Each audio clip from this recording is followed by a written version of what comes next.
Any additions or deletions to the agenda? We do. We have a revised agenda that's been made available. The changes are, so we added a number 2 under items of board discussion, the budget committee request programmatic budget update. We also added under 3, under the facility project updates, I neglected to add, the update I'm going to provide is deferred maintenance and basic safety, security, and accessibility. It's not simply deferred maintenance. I want to call attention to that. We also had a former notice of retirement that we've added to as an action item and a personnel action item. That's Carl Olson.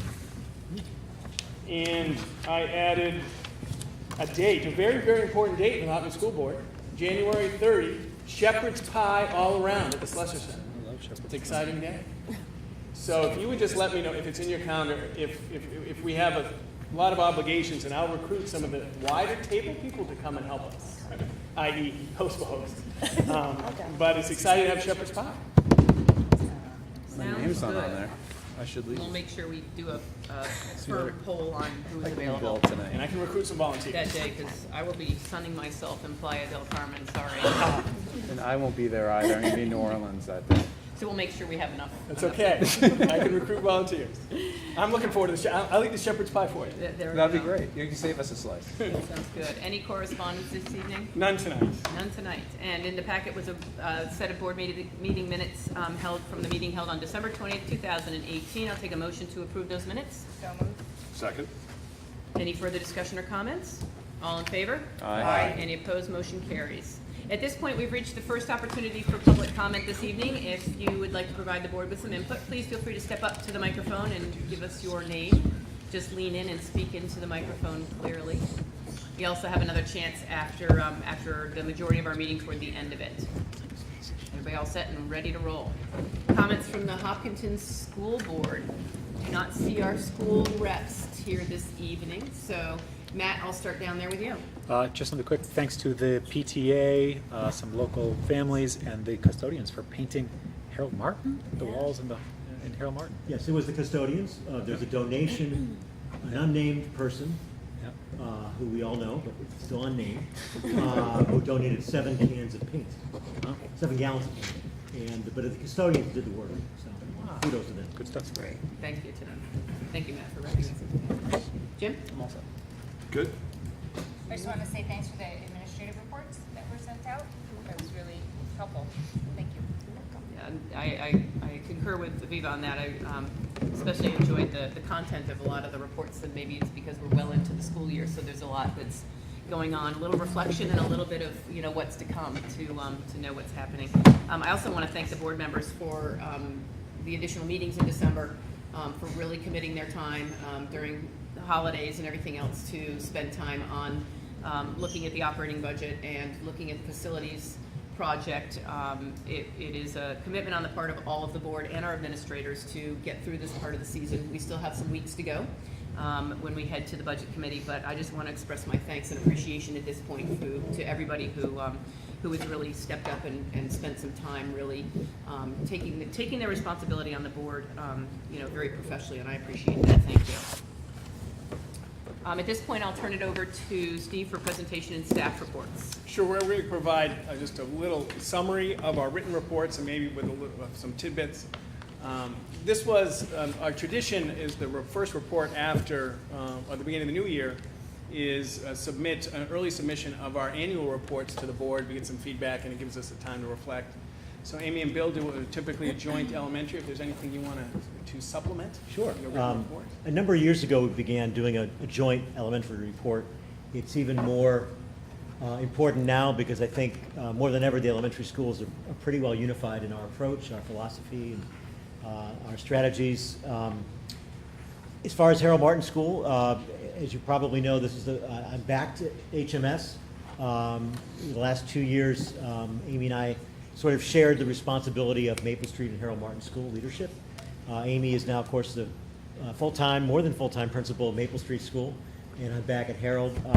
It really has been, again, we're only halfway through the year, but it's been a great year. Even though we have space issues, certainly at Harold, our population has shifted a bit over the last 3 or 4 years. It's a good feeling. It's not just the paint in the building, but I think I'm really proud of the staff, families. It has felt like one of those years that you just enjoy coming to work every day. A lot of kids, you know, a lot of, we're probably the largest enrollment we've ever been, but it doesn't feel that large at the moment.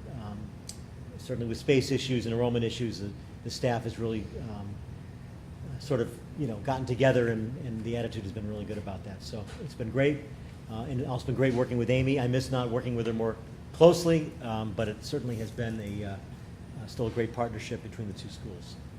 Amy, anything you want to add? I would concur with Bill. I continue to enjoy working with him, just in a different capacity. The year has started off really well at Maple. Our theme this year is You Belong, so we've been doing a lot of activities and things in the classroom. We've continued with responsive classroom at both Herald and at Maple. We've introduced an organizational reading philosophy called Cafe and Daily 5 in grades 3 through grade 6, so we've had a collaborative effort there. And overall things are going really well. Questions? No, thank you. I Well, enjoyed reading what was going on. And this will all be in the town report, I think it will. so, It'll be on the web too. right. Chris? Another strong start. Our faculty, as I mentioned in my report, and we ended the 2018 fall school year, if you will, with a lot of curriculum work. We've been really diving into our curriculum as well as assessment. Beginning of the year, we went through an activity of just taking a look at how we assess our students, and are we really getting to assess our students at a depth of knowledge that we really want them to be able to exhibit through our assessments. So we're going to continue some of that work as the year continues around curriculum and assessment. We had an extremely successful fall season in our athletics, as you know. So we're looking to carry that through our winter season. Our basketball teams and ski teams are all up and running and performing well. So I believe our ski team is out, so we lose it tomorrow which is kind of weird to say because there's not a lot of snow out there. But I know our Alpine has been doing well. So looking forward to our winter sports season and looking forward to continuing our professional development as we get into the spring. That's right, we have our large music getting ready to fire up next weekend. Wow. So Once Upon a Mattress. So we had some alumni that came back today to help out with painting of the sets and things like those things. So Bridget and Paul and all the students are getting ready to fire that up Friday night. So you haven't got your tickets yet. Becky submitted a report to the board as well. Yeah, this is apparently the first year that the Director of Student Services has done a report for the town report, so I have, you know, nothing to compare to in terms of what Meg would have offered in that particular way, but Student Services covers a pretty wide range of things in this district, so I chose to really focus primarily on special education and kind of what we offer here in the district and how that's decided. Hopefully we can do some others on some of the other areas as we go down the road.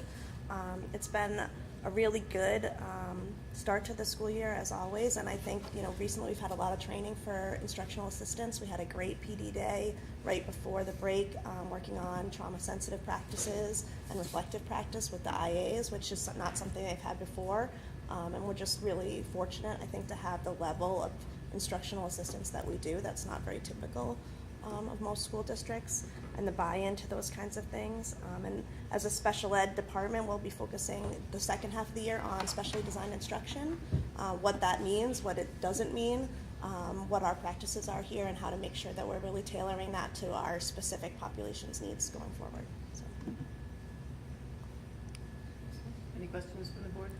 I found it incredibly helpful. Just consider it a good. PR. Thanks. Okay, because Yeah. you get the PR on your first go-round, right? Well, So- take one. Next year I won't get as easy a go, but this year was great, No, I found it very informative, thank you. Thanks, Yeah. Liz, you're welcome. It's amazing how much work that Student Services does We're on a daily, I'm monthly, very yearly fortunate basis. to have the department that we have in all the areas. Yeah, 'cause I know the compliance is huge. It is a big part of the job. It's not my favorite part. I know. But That's it is getting my- into it the is a healthcare big provider part. too, right? And they say the same Exactly. thing, yeah.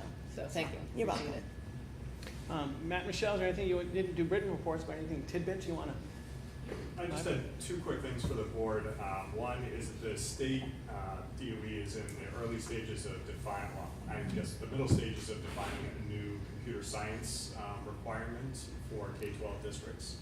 So we're looking very closely at that. It does look like there will be some introductory material that they are looking for at the sort of K to 8 level, and then changing the high school requirements around engineering, ICT, computer technology, and adding some coding requirements at that level. So it's very exciting and very interesting. So there's definitely a lot of questions around how we're going to get certified staff to do some of this, which is a big problem throughout the state, but it's certainly an exciting thing. I think we're certainly better prepared in Hopkinton than many places are, with a strong elementary program already, and some support already that we've done at the high school. So just wanted to update you on that. And then the other piece I wanted to just really say is that over the summer we completed a fiber upgrade project, switching to a new provider, increasing our speeds. So I can provide our written analysis at a later date, but I just wanted to say that's going very well. It's been very stable, and the increased speed has really paid off over the last month. The first month or two of school, we were sort of staying within our previous speed, but over the last month, as we really got into projects and as work really started kicking up, we're seeing a big difference where it would have been countered by our previous systems. And that has been very great to have that added speed and that added work for the last 2 months. So that's all for me. I would just say, with the business world, it's never boring.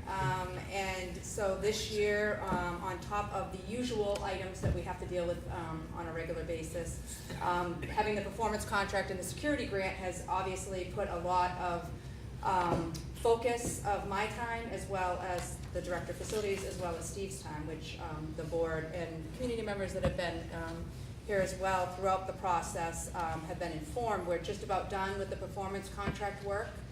And I'd say maybe you might have seen, like, the hallways have ladders and stuff here. I mean, we are real in deep with going to the elementary levels now with the cameras and the controlled access on the outside of the building. So our hope would be possibly by February break. And we'll be meeting next week as a leadership team to kind of talk about the process of cards and how that's all going to work, and make sure people that know me know I have internal controls that I want to make sure that are in place, and so we'll certainly look at that as well. And thank you for all your work too, leading up to break. Hope you guys got a little bit of break time. Steve? I really, when I look at prepare the town report, I write the preface that it's part of the historical record. Today, actually it was yesterday, I was trying to find some documents about the trust that we developed, and I read Ed McHale's very first report of the year that Hopkinton became its own district. And so I know someday someone might come back and look at one of these reports and say, what were they doing back then? So the historical record isn't lost on me. One of the things that I've started recently is codifying some of the individual awards and putting them in memoriam. And just to reiterate, and I did it once, but Bill's here now. Bill received a well-deserved New Hampshire PTA award by the State Association. Danielle Meserve was accepted as a Hoffman Haas Fellowship about building civic leaders. And the Bonnie Wilson Awards, remember we made it the Bonnie Wilson, which is really nice. Alex Beckwith at the elementary arena, Connor at the secondary level. And of course, a tradition that started my first year as assistant principal about 20 years ago, the Susan Grant-Pazinski Award continues, and that was Sarah Duvall at the elementary level and Diana Moore at the secondary level. So that is really nice to reflect. Just beyond that, I always organize my report on the 4 district goals, and I report out to the community how we have accomplished and how we've made progress. And sometimes I feel like I'm caught in the weeds of a lot of areas, but we are making progress. The December 21st PD Day, we had meaningful conversation about the insured 8, this notion about what do we believe that at the end of their journey in the Hopkinton School District, what are the 8-ish items in every content area we want to insure.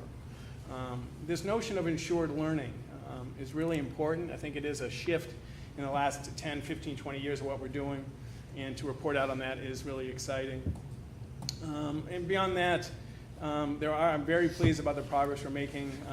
In the last 2 days, I had 2 substantive discussions, curriculum council, 10 administrators, teachers sitting side by side, really talking about the direction of how we improve curriculum and how do we make it visible. It was very, very enriching.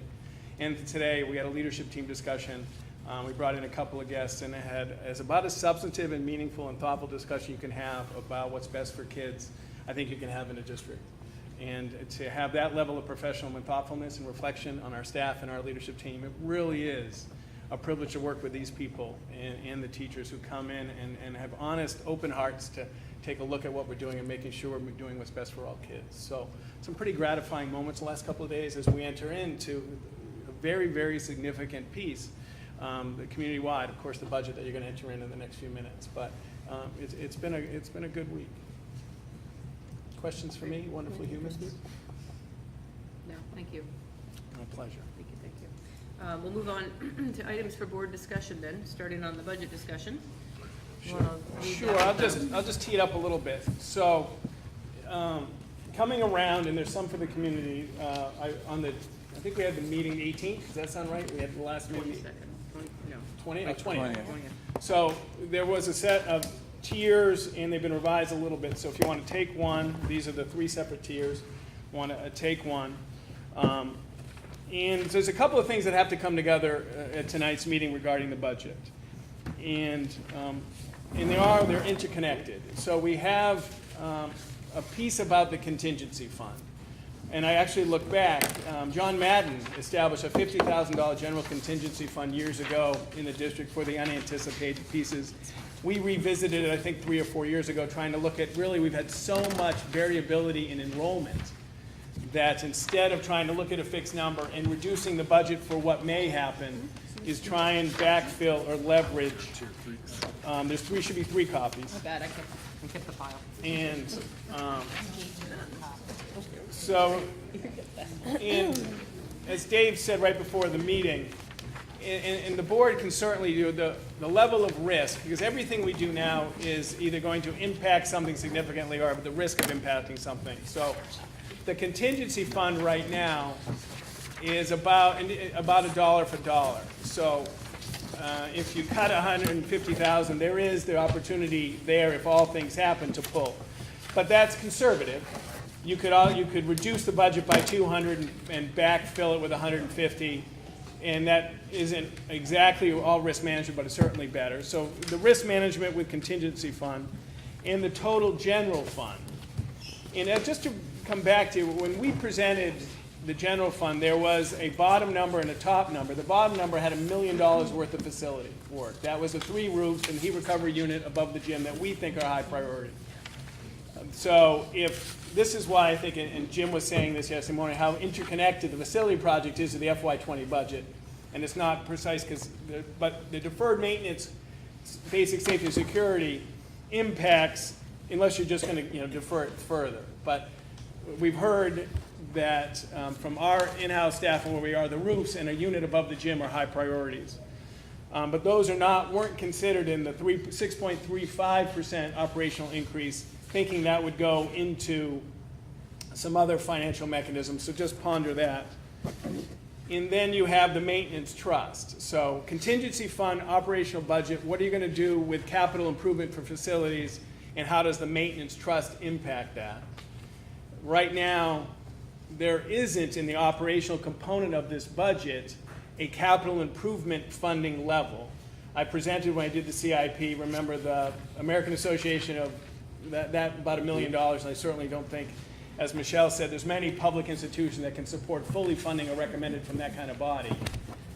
But at some point tonight, is there an appetite to put in the budget or in the maintenance trust money to start moving forward on some capital projects, even if the board takes a significant look at in a bond maintenance, deferred maintenance.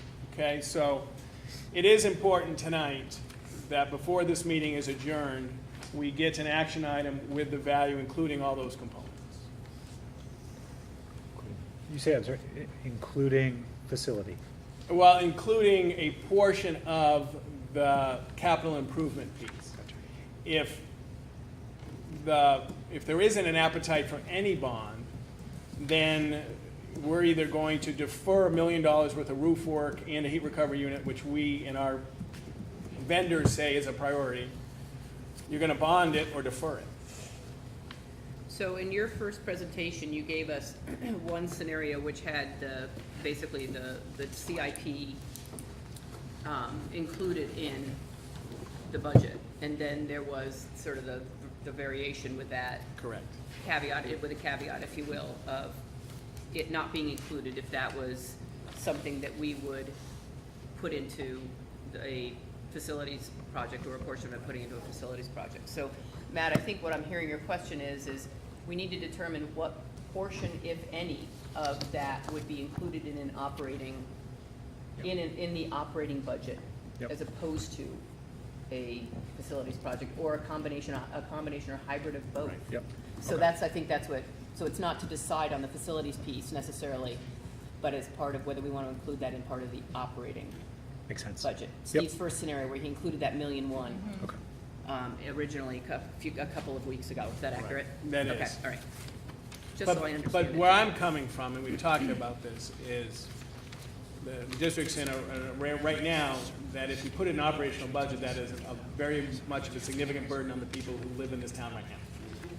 And a bond does have the benefit of taking however length the residents in or out during that time. And a bond is, for a public entity, is considered appropriate and responsible. Now, not over bond, but a certain bond value to spread out that burden on as many iterations of people as you can. And you can do a combination of both. I Absolutely. mean, not having, I think, a line for capital improvement is irresponsible going forward because these maintenance issues are gonna continue to exist. And so we need to start budgeting for that. And it's painful to add it, but I think it needs to be added with some value starting this year forward, whether we bond some of the work or not. I would agree. So with Jay's recommendation of basically a certain percent of CIP savings, basically, is kind of the way I look at it, is that would be where we use the maintenance trust and have used the maintenance trust to fund some of these expenses that have arisen through planning that we need to replace or repair. What we talked about last week or 2 weeks ago was to basically liquidate that trust and then roll that money into a CIP line on the operating budget So, as one scenario, if you will. absolutely. If the Hopkinton School Board voted tonight to put $100,000 in the capital improvement line, and that made it through March, then I would be comfortable deploying $150,000 of the maintenance trust, getting that down to an operational, because we would have $100,000 of insurance for the heating season. And then we would deploy that April on. And then we'd have a second budget to do it. That would get potentially next year almost $300,000 of maintenance stuff done. Why would we do that in the operating budget and not put it into the maintenance trust and roll it over there? It just, it seems Yeah, like that'd it's be more the of a other way to go. capital Right. than, rather than in the operational budget. Either one is fine. If you want to put it in the budget and then put it in the maintenance trust, what that does is that, and it's absolutely appropriately to do, you have a public hearing and then you spend it, it's no problem.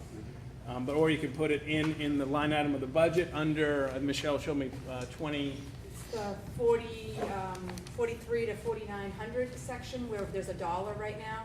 So it would be in a separate area, so it wouldn't be combined with the facility area, so that it wouldn't be hidden, it'd be more transparent. Of Either that one is that, fine. would be earmarked for that. Yeah, I think the how you describe the bond, I think is right on, Steve, that it provides you to take on a capital intensive project and spread the cost out over many years, 5 years, 10 years, 20 years. And so over all the families that, and all of the residents that are are getting benefit from that investment. Of course, you pay an interest rate on that, but the repair maintenance trust essentially provides that same type of vehicle for savings. Absolutely. Over year year 2, year 3, year 4, year 5, and then maybe in year 6, you spend. Absolutely. You spend a bunch, so, off that, of course, what that does, you're not paying interest, you're not really earning much interest, and you're taking the money out of, essentially, the economic value of that money and putting it aside into a trust savings account. So there's costs in doing that too. I would say equal to the interest rate that you pay. I mean, because the interest rate is essentially the cost of having money. So I think you could go either way with that, and I think particularly for maintenance items that you want to schedule out into the future, having a repair and maintenance trust, and you can allocate money in the budget as opposed to just sort of seeing what's left as fund balance, to do that, and then allocating money in a budget, raising and appropriating in a town meeting. And on June 30th, that money will transfer. It will be the last, essentially the last check written out of, not literally, but out of the operating budget into the repair and maintenance trust. And I think that's a perfect way to save for and go after deferred maintenance. But for something large that we know we need to get done now, And that's going with a bond. and that's where it all intertwines. Like Michelle, Bill, Caruso, and I went through the deferred maintenance. We're going to show you that in a few minutes, and the basic safety and security, and cut that down. If you catch us up through a bond, that impacts how much we have to put away and save this year, because you've caught us up. If you don't do that, then because really we're going to try and deploy this money to start making progress. But if there is no catch up, a couple $1 million through a bond, then we have to start saving much faster. It's all a question of whether you need to do the project now. If it's a project that you can do in 5 years from now or 10 years from now, then you can save for it. But if it's a project that we have deferred for, in anticipation of having a facility project and a bond, then I think that's the appropriate vehicle to get there. And I think there's probably, a combination of two that are necessary. Projects that we have to do right now, and then projects that we can save for in 3, 5, 10, Yes. 10 years, as we have done, so. Right, so I guess where my train of thought was going was, and this is based on the CIP that you gave us back in early December, and I know that a lot of this is still being built out, if you will, but that the spreadsheet that shows us what the 5-year proposal was for, say, for a bond, if you will, was around $3 million, roughly, based on this 5-year CIP right here. So then on the second spreadsheet, where it talked about what I would consider to be the annual CIP, what we would need to budget for and save for on an annual basis going forward after a facilities project potentially, is somewhere in the range of, it looks like, just under 200,000, maybe around 180, 190 a year. That might have been one school. Okay. Am I looking at one school? Yeah. Okay. This is HSD, Yeah. so I wasn't sure. Yeah. Okay. So more like 3. That is fully funded based on accomplishing it over time. Like if Right. we do a catch-up, see, right now, that's saying we're not doing a bond at 3% a year of Right. our property value. But if you do a bond that takes off some of that, we can reduce that to 1%. Okay, And okay. then that whole sheet gets redone on a 1% okay. contribution versus a 3. It all depends on the decision of the bond. Yeah. Because, and again, those of you who have also, looked at this as well, Jay's recommendation of having $1 million saved for facilities seems like it's going to take a little bit of time to get there. And so the question for me then became, how long? Because there's some significant things that I feel should be facilities potential facilities project and bond a big piece of it, the way Steve's suggesting, bond a big piece of what needs to be caught up, get us caught up, and then really look at that CIP and determine how we're going to sort of get to that place where the board and the community feel comfortable about how much we're actually, quote unquote, saving or budgeting for on an annual basis for facilities. Does anybody else have any other thoughts around those pieces? Because what I'm hearing right now is that maybe that there may be some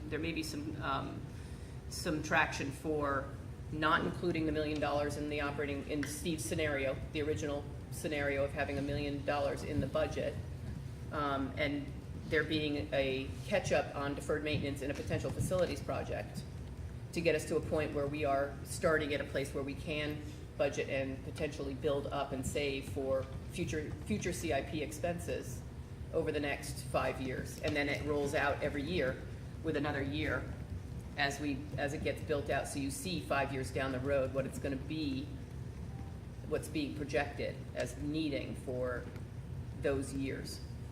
I mean, I think right now, there's a very desperate need to fix our roofs and do the heat recovery unit, and that in and of itself is about $1 million.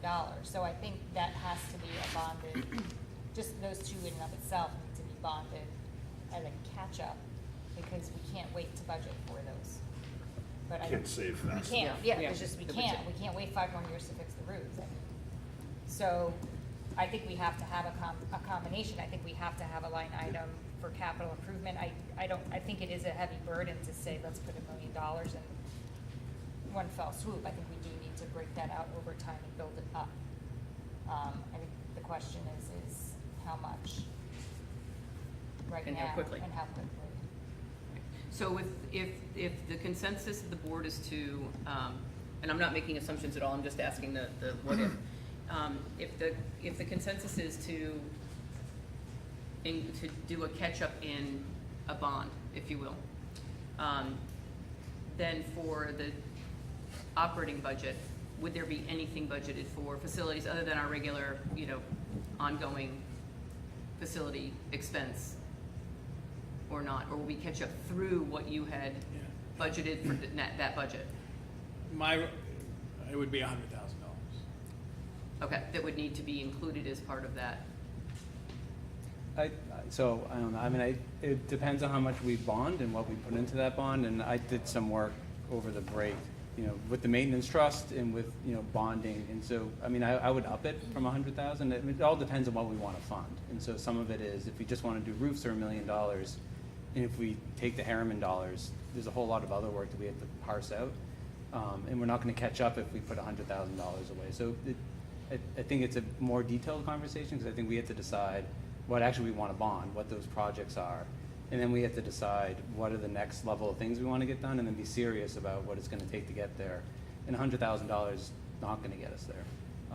I think I started to put these out, and I didn't put the larger items into it because it's harder when you start talking about $250,000, $300,000 projects. But I'm thinking you start putting away $150,000 and then escalate that up over time. So you're making significant investments, and where that comes from, it's probably a combination of surplus funds, operational funds. But I don't know how we would get there at $100,000 a year. I just think the deferred maintenance costs that we got from Harriman are $6.8 million. You're not going to get there $100,000 a year. So Yeah. What I'm that's gonna the do- realistic view. So we have to really seriously figure out what's the bond, what is it we're putting in there, and then how do we start accomplishing some of these deferred maintenance costs, and some of them may come off. I mean, we may not want to do, dishwasher with a booster at 15 grand. We may want to decide to take that off and put something else in there. But I think getting a realistic CIP budget, to me, is a priority moving forward. And I say realistic, it's not that we don't have one, but, I just think we need to get much more detailed, line by line, like what we're putting away for when. So that we're comfortable voting for, if it's $100,000 this year, we actually feel good about doing that and knowing what that stacks up with over time. See, where did your 100K in your mind So come from? when I presented, so in November, we did 3 events. The third event was basic safety and security and deferred maintenance. After going through everything, if we use the Harriman report as something that we would like to go through and what is absolutely necessary, the basic safety and security and accessibility, that portion of the project bond is about $4.2 million. If you do $3.2 million for 4 classrooms at Harold Martin School and $2 million in science labs, you have an under $10 million project. This is moving ahead a little bit, but it's all connected, with 3 open questions. The 3 open questions are, that project under 10 million doesn't hit accessibility of the high school. Why it doesn't? Because the plan, after the summer work with Harriman and trying to meet those 4 equal priorities, the plan by Harriman was to address accessibility with an $8.2 million project. $8.2 million project, in my view, is not sustainable right now in the total budget and the tax burden. What we haven't done is assigned either Harriman or someone else the charge to not worry about the entrance, but simply design taking out the elevator out of the classroom and taking the elevator out of the library. And I can't get you that number in time for a bond. Jay looked and said we can't pull it out of what they have. So purposeful and deliberate, that's an open question, accessibility. The second open question is, and we have numbers on it, but I can't, as your superintendent, look you in the eye and say I'm confident either, is the sprinklers at Harold Martin School. If we add 4 classrooms at Harold Martin School, the square footage is less than 12,000 square feet. That means it is not mandatory that we sprinkle. I want to sprinkle. Right now, we have a Harriman design without a full cistern building at about $200K. We have a bid for a full cistern building at 1.7. I can't by March get you a good number. That's an open question. The other open question is, and this is the exciting part about being a superintendent of the Hopkinton School District and having side conversations with 1 million people, including Dave. And Dave and I, for years, had the side conversation about what are we doing for kids who want to learn a trade and can conversate every Wednesday with Dara, it was a trade, and the Shucks and all the people in the town saying, Steve, what can we do for those kids? I would love to have a charge by the board saying, Steve, can we develop a regional technical program that goes beyond making Adirondack chairs, but actually builds skills and apprenticeships and as a pipeline too? I can't do that by March. So if the board wanted to look at a phase 1 and a phase 2, we have an overcrowding issue, $3.2 million, we're comfortable with that number. We have a deferred maintenance after I am 97% there, that if going through the Harriman report, the Siemens report, a new facility director, that if we do basic safety and security and deferred maintenance, it's $4.2 million. That catches us up. If you take that on and the community supports that, I'm comfortable with $100K next year with, as Jim said, some overage into the maintenance trust. And then the other piece is I'm comfortable looking you in the eye and saying we can meet NEASC and have innovative and have a much improved science labs with just under $2 million. It doesn't do accessibility, it doesn't do the sprinklers, and it doesn't do some innovation that I think we can have a regional technical center and really prepare kids. I can't get that to you by March. But if you went to March and say phase 1 of these 3 things, phase 2, and you could say that we won't bring anything to this town under over, pick $1 million, $4 million, $5 million, I get that. This is right now, what I just described to you, 3.22 and 4.2 is an under $10 million project that I said 20 minutes ago, if that passed in March, I would give Michelle Clark a hug. That's an exciting project. What we get under basic, every single classroom in this district would have an audio system. We'd have a new elevator. We would have carpeting. I mean, Amy Doyle said, Steve, give me carpeting, give me bathrooms. She'd probably give me a hug if I gave you carpeting and bathrooms.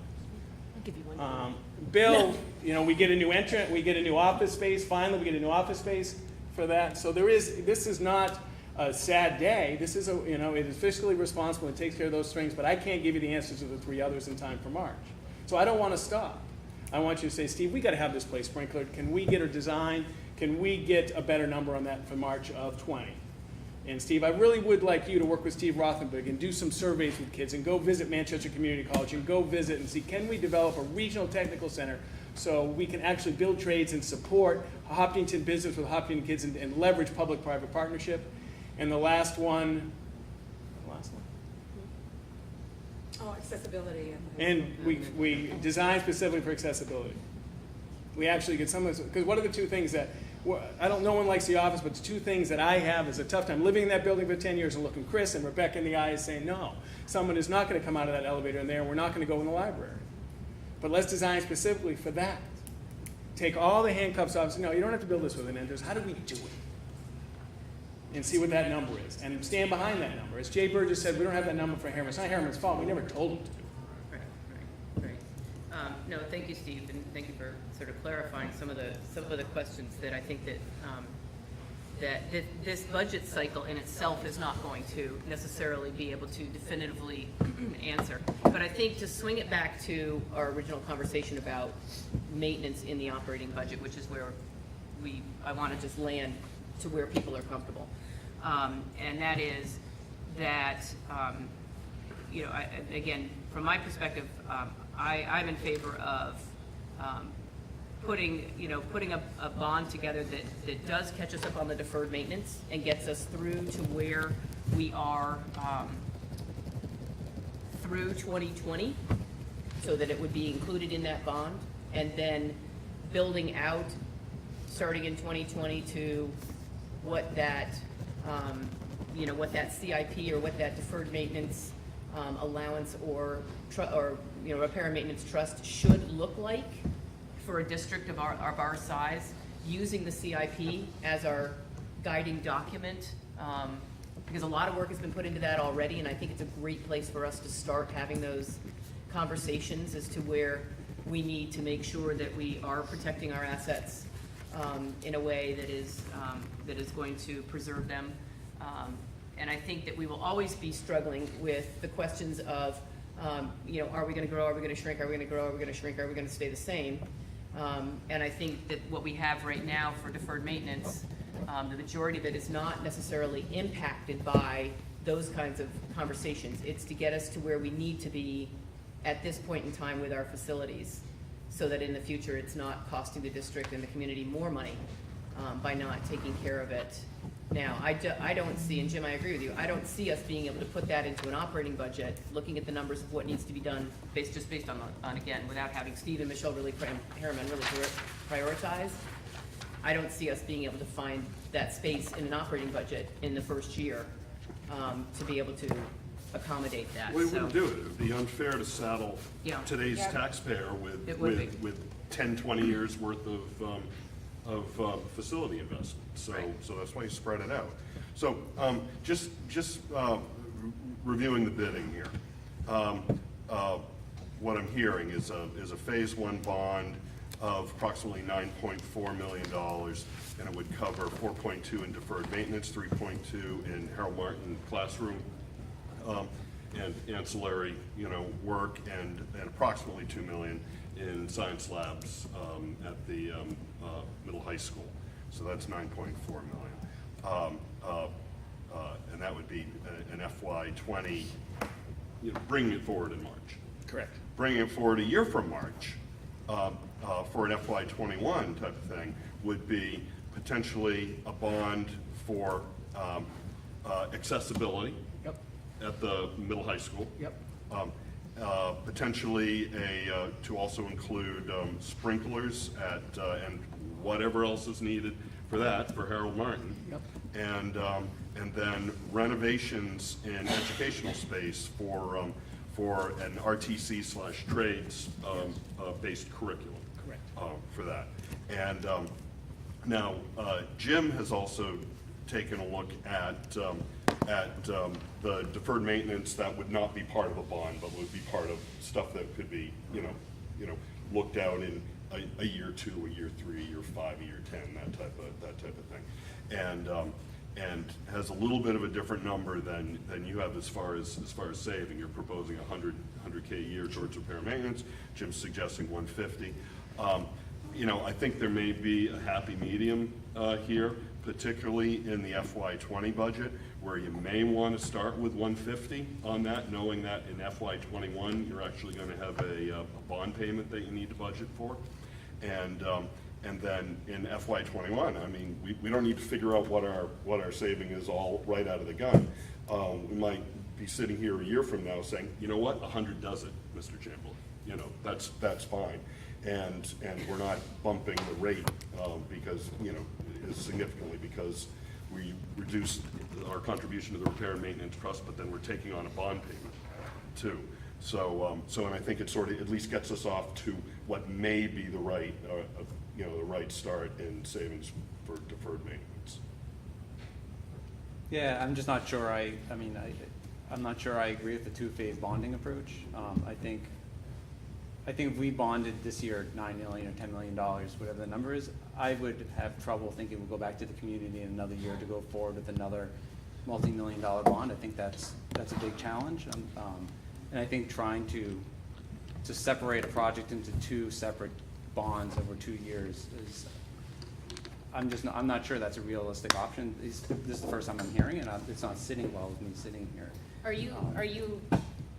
are your thoughts on the 4.2 million portion of the bond to I just don't take care of all of that deferred maintenance, safety, security? So we were presented, well, I guess I don't know what's in the $4.2 million. And I've got it for when we get down, show it to you. Well, yeah, I would have to have it, 'cause I couldn't say yes to voting on something without knowing what we're buying.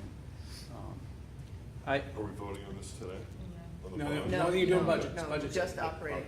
So that's why it's really the most important part of the discussion is whether or not we're going to include in the operating budget either a separate line item for CIP, Steve's original 1.1, which was predicated on the fact that there would not be a facilities bond, right? Or an amount in the operating budget, whether it's 100 or 150, would be for facilities for the year, an annual amount. So, at a minimum, I would support, a bond for the roofs and whatever was in the 1.1, which I believe was the roof and air handling.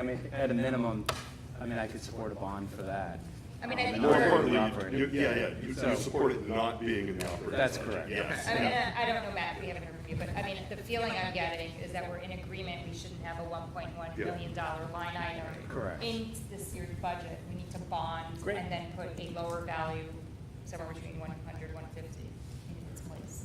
Excellent. Or do we have can we have a separate warrant article for how much we want to put into repair and maintenance? So operating, Yes. we don't want any of that in operating. We prefer operating to just be the discussion tonight, which is, we're still looking at a $1.2 million increase. It is a separate one. It would It's be a separate, separate so- maintenance trust Yeah, warrant yeah. article. So is that a conversation, can we approve that? Is that We'll something we have have to that approve too. tonight Yes. as well? Even though it's not in the operating, it's a separate warrant? Yeah, it's always a separate warrant. Well, I so- think you, Separate article. I think you can, and we can put it in the budget.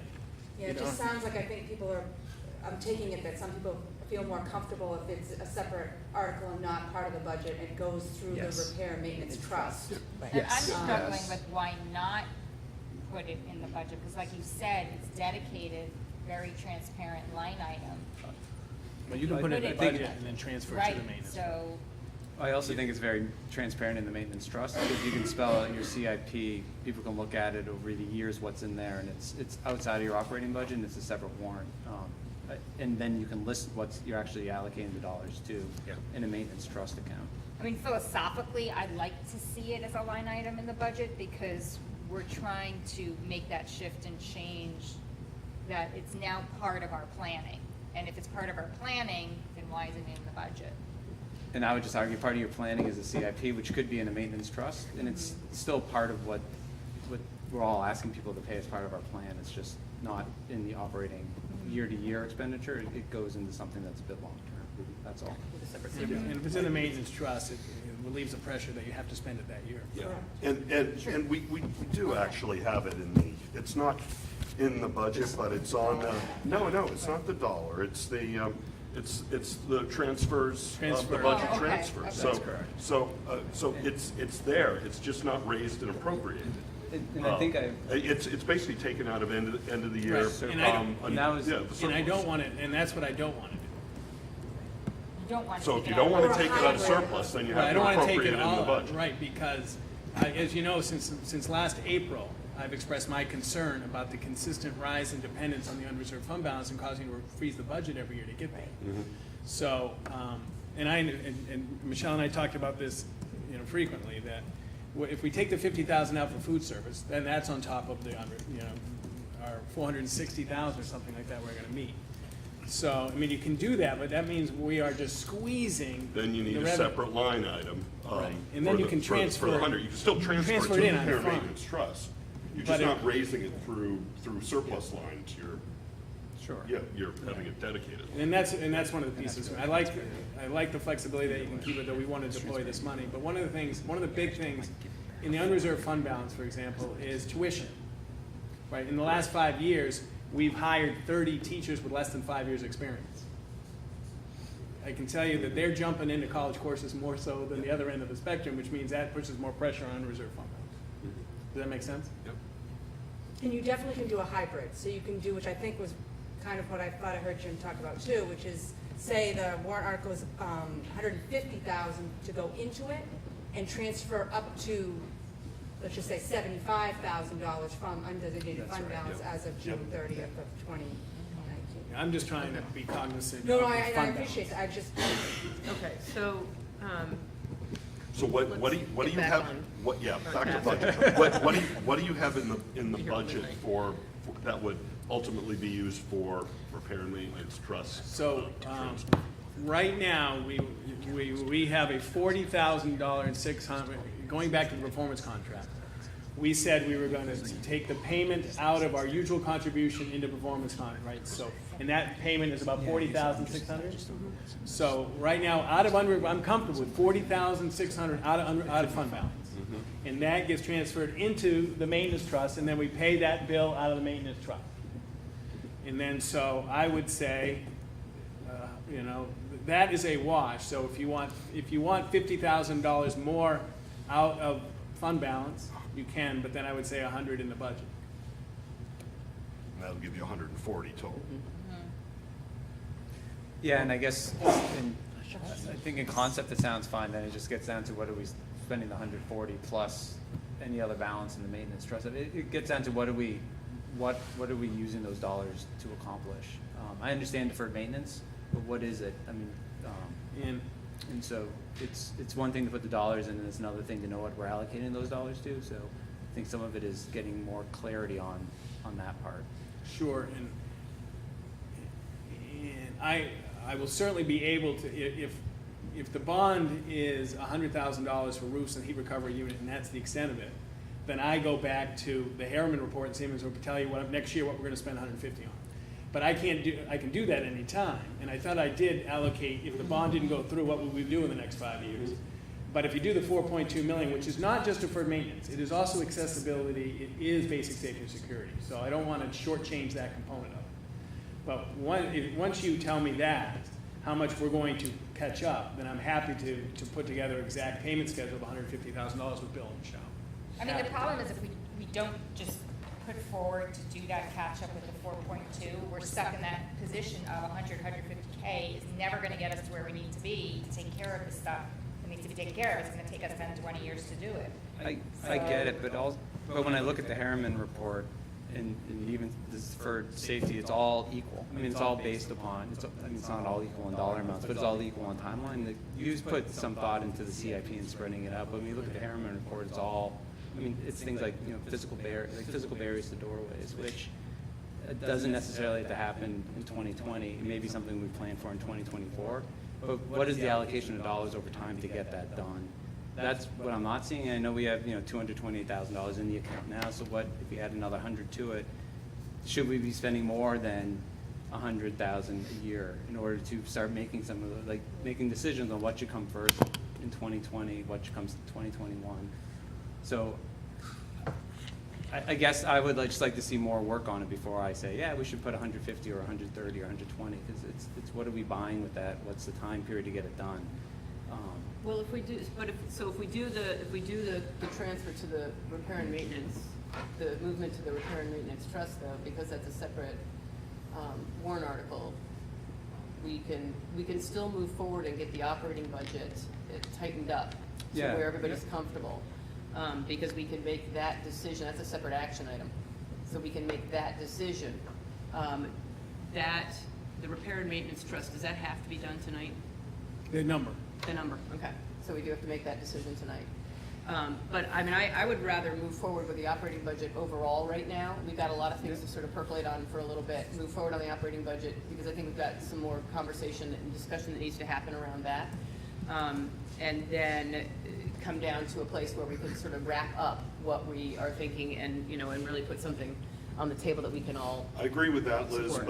but I think, I think it would be responsible to make sure that we've got $100,000 in the operating budget that would be transferred to the repair and maintenance trust, along with the approximately $40,000 from fund balance that would also be transferred to the repair and maintenance trust. Okay. So I think that I would support that as a starting point, as a point we. As a placeholder right No, now. not a placeholder. This is what the school board recommends. Yeah. And obviously, this has to go through budget committee and it has to go through district Right. meeting as well. Right. So, but I think those are both responsible, and I think they're responsible only in light of taking on the basic safety, accessibility, and deferred maintenance items through a bond. Right, okay, great, I agree with that.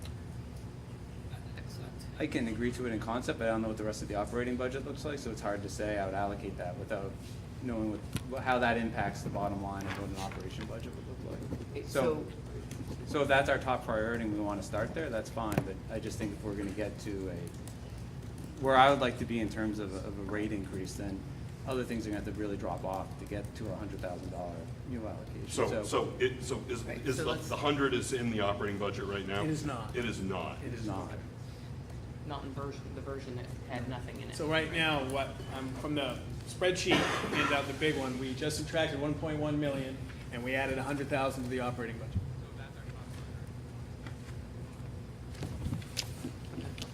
And just because it's so hard to disconnect these two things, Dave, because if we're talking about adding funds to the repair and maintenance, $100,000, I'm just trying to understand where is your head at then in terms of deferred maintenance and safety and security?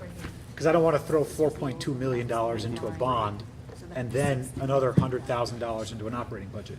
So I'm just trying to, but before we agree on $100,000 into a, Put it right there. What's your hesitation, what's your reasoning behind not doing the bond and then putting well, funds in the operating budget? if we lower the bond amount, right, so if we only want to bond $1 million for the items that we have to, right, that we're saying roofs and air handlers, maybe we want more money, that's all. I mean, I'm just trying to, it's really hard for me to, You're saying more in the CIP line? more in the repair and maintenance. So if we decide to not spend, so pull 3.2 out, we might decide that it's better to put $250,000 into a repair and maintenance fund, correct?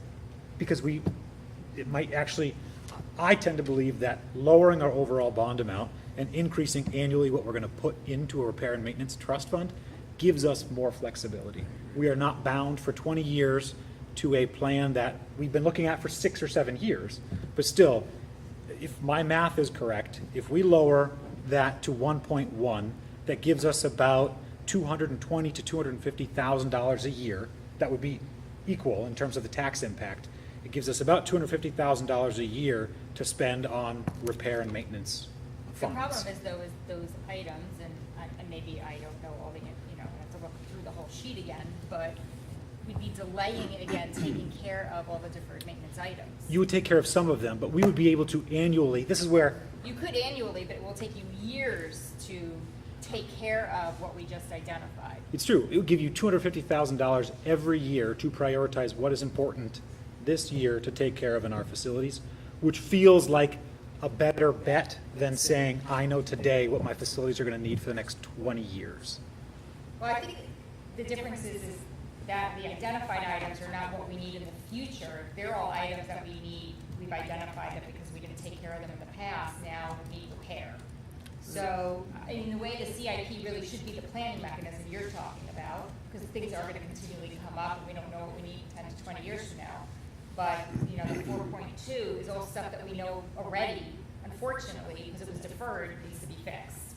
And so if we use your mechanism for that purpose, it will take us years to just take care of what needs to be taken care of today. I just struggle, because it'll take us 20 years to pay for the things that are already, that we should have had for a long time.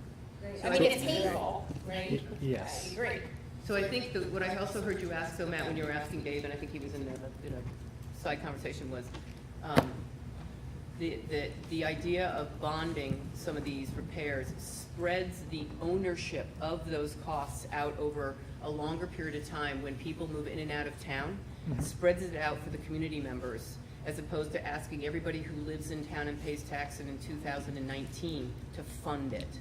So, and Dave, correct me if I'm wrong, because that's sort of what I heard you say exactly too. right. Yeah. And so it's just, again, it's just an approach as to how we want to, how we want to do that. And so, and I think Michelle's suggestion of a hybrid, sort of hybrid mechanism, is to create balance, is to create that area that people feel comfortable with. But I think, again, I think that was what I also heard you ask a little bit of, what was Dave thinking, as far as, what was he suggesting as far as the Forgive me. funding? And I guess I just don't understand, I don't understand why that argument, as opposed to having $250,000 every year set aside to doing what, it just feels more agile to me, more, I don't know.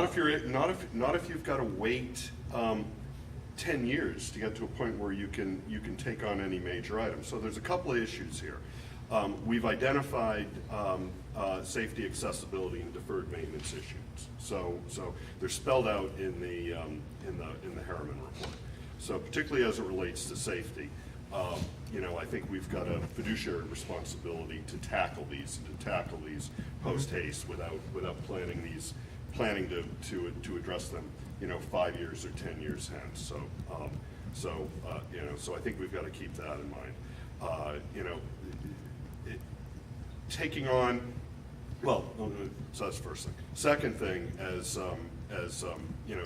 Jay Burgess has pointed out, we've got escalating construction costs somewhere between 5% to 10% a year. So the more we push these out, if we push out the I forgot what you talked about, the doors or something like that, for 5 years from now, they could be 50% higher, 60% higher in cost. I don't know, but at least based on Jay, and I'm not going to second guess Jay. I mean, this is his professional opinion in his acting as a professional in this. So there are a number of reasons to act on it now, and I think the third reason to act on it now is that we can get it done now, and it becomes a project that the superintendent directs and can get it done, as opposed to having to look at it over a long period of time and take up a lot of time and energy on that. So there's value to getting it done now rather than later. I mean, I think nobody disagrees that we need space at Harold Martin School, so that's $3.2 million. I haven't heard much disagreement that we're in need of at least updated, not necessarily state of the art, but updated to today's standards, science lab. So that's another $2 million, and clearly the safety, accessibility, and deferred maintenance items of $4.2 million. I mean, whether $1 million of that could be spread out over 5 years. Honestly, I'm not really sure what the advantage of that is, particularly with cost escalations or inefficiencies in our operation to manage the project.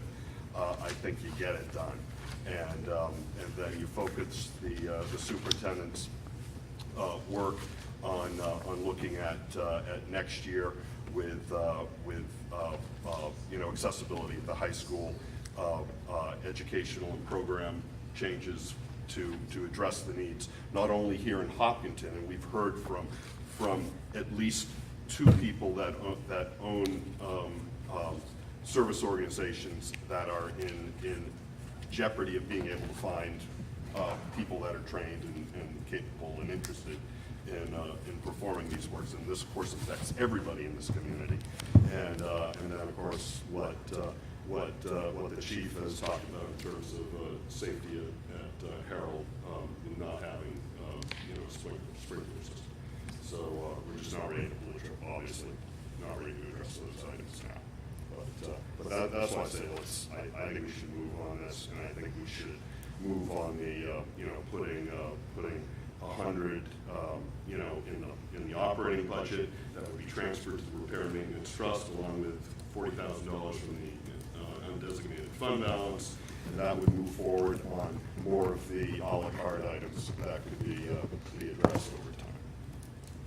So I feel like we're having two conversations on two different topics, and so I'm a little, because it sounds like we're having a bond discussion, and it's laying out a bond discussion, and then we also have an operating budget that we really haven't gotten into. Well, it's a facility-oriented discussion, it involves two components. No, and I understand that, but it just feels like, right now, we have at least a budget presentation at 6.5% that we haven't quite dove into, so again, I'm having trouble saying, how do we allocate $100,000 without looking at that 6.5% and figuring out where we're at? Yeah, So, yeah. so to me, I feel like that's where we should be. We don't have to vote on that piece right this second. It can be, No, just yeah. as I said, I think if we just keep that where we are right now, knowing that when we come to the end of this discussion, we will have to make a decision as to whether or not to include something in the operating budget for facilities and what that is. And so, because I do think, yes, we do need to move on to the other parts of the operating budget that we need to, Yeah. including contingency, which I think is also going to be something that we want to discuss. Where I began to move where we on to are the with that. operating budget now, Yeah. and We can yeah, circle we don't back. need to make any decisions on anything. That's right, that's what I We think can we do it come back to. all at the end, yeah, Right. yeah, Exactly. exactly. So, That's fair. Yep. well, good. All right, so Steve, I want to swing it back to you because we're kind of way off the order of things here. But that's okay, it's all good discussion, and it's all helping to bring, I think, some clarity to all of us. But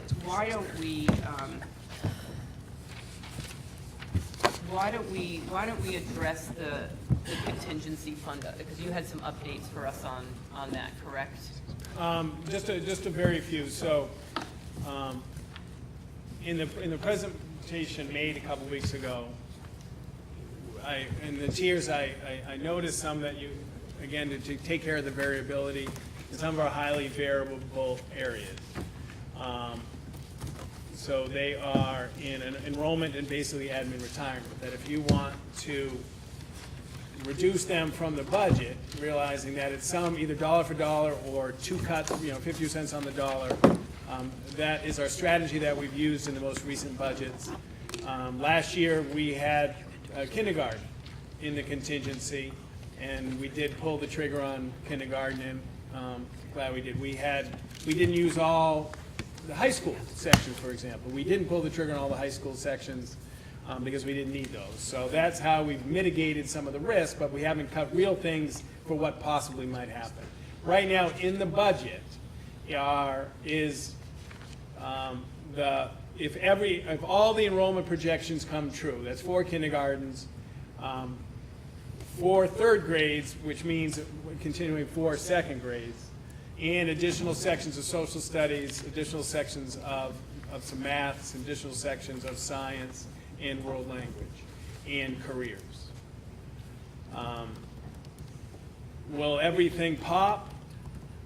I don't know. In the past, we have cut like $250,000 worth, or about or $200,000 for $100,000 worth of backfill by contingency. So on these sheets, everything that is in blue. Blue were some changes from last week. Okay. We just had to reallocate, like when I originally said, let's take $40,000 out of retirement, it's personnel-based budgeting, so that is connected to one of the 2 retirement slots. I couldn't do 40 because we don't, it's got to be connected to a personnel piece, so we went to 51, and so that means I had to slide some things around, but that's the type of the changes. So I had to move social studies, or the social studies 5th changed, but the ones in blue are slight changes from the ones I presented on the 20th. Okay, thank you. Oh, and But these are what you emailed us, that is correct. yeah. I did, yeah. So that's what, all right. Any questions for Steve on the changes? Sure. On the changes, Just on the changes first, just in case anybody didn't have an opportunity to look at them before. No, all set? How about on the contingency itself and some of the items that we discussed last week as well, that would be potential items for contingency.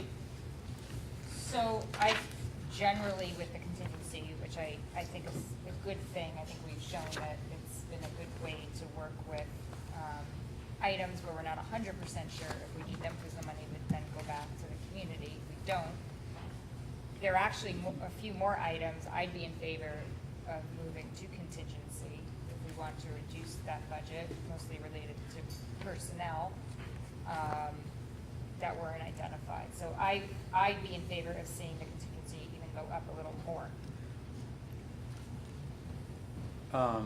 So I guess the way at least the way I read the contingency is that it's not exactly a straight, but like on the health, it was pretty much, if it was cut out of the budget, that $10,000 would go over to a contingency. I guess to me, I would put some sort of risk quotient in here. So I wouldn't put 100% of the cost that we're reducing. I would put something at like 50%, because again, they're all not going to hit. And so I guess I'm not comfortable with 100%. I would think 50% on some items, which would slash the 145 you proposed, Steve, this 72.5. There could be some added things that we talk about, but that's sort of where my head is. I'm not sure I'd start our budget conversation on contingency. That may be something we want to finish with after we see what's contingent on the contingency fund. Yeah. No, I agree. I'm just trying to stick a little bit to the agenda order in case we need to have some updates as well, and that way it will That's fair. maybe hasten the conversation toward the second part of it. All right, so if there aren't any other questions on the contingency changes that Steve updated us, let's move to the operating budget itself. Steve, do you want to update us on any of the Sure. operating budget Right now, before we start? if you need this, so right now we are at a 6.35% increase of $1.19 million. If you wanted to get to, for every point, it's 6.35%, every point is just under $190,000. So if you're interested in bringing that total general fund down from 6.35 to 5.35, that would be 190. 4.35 would be about $380,000.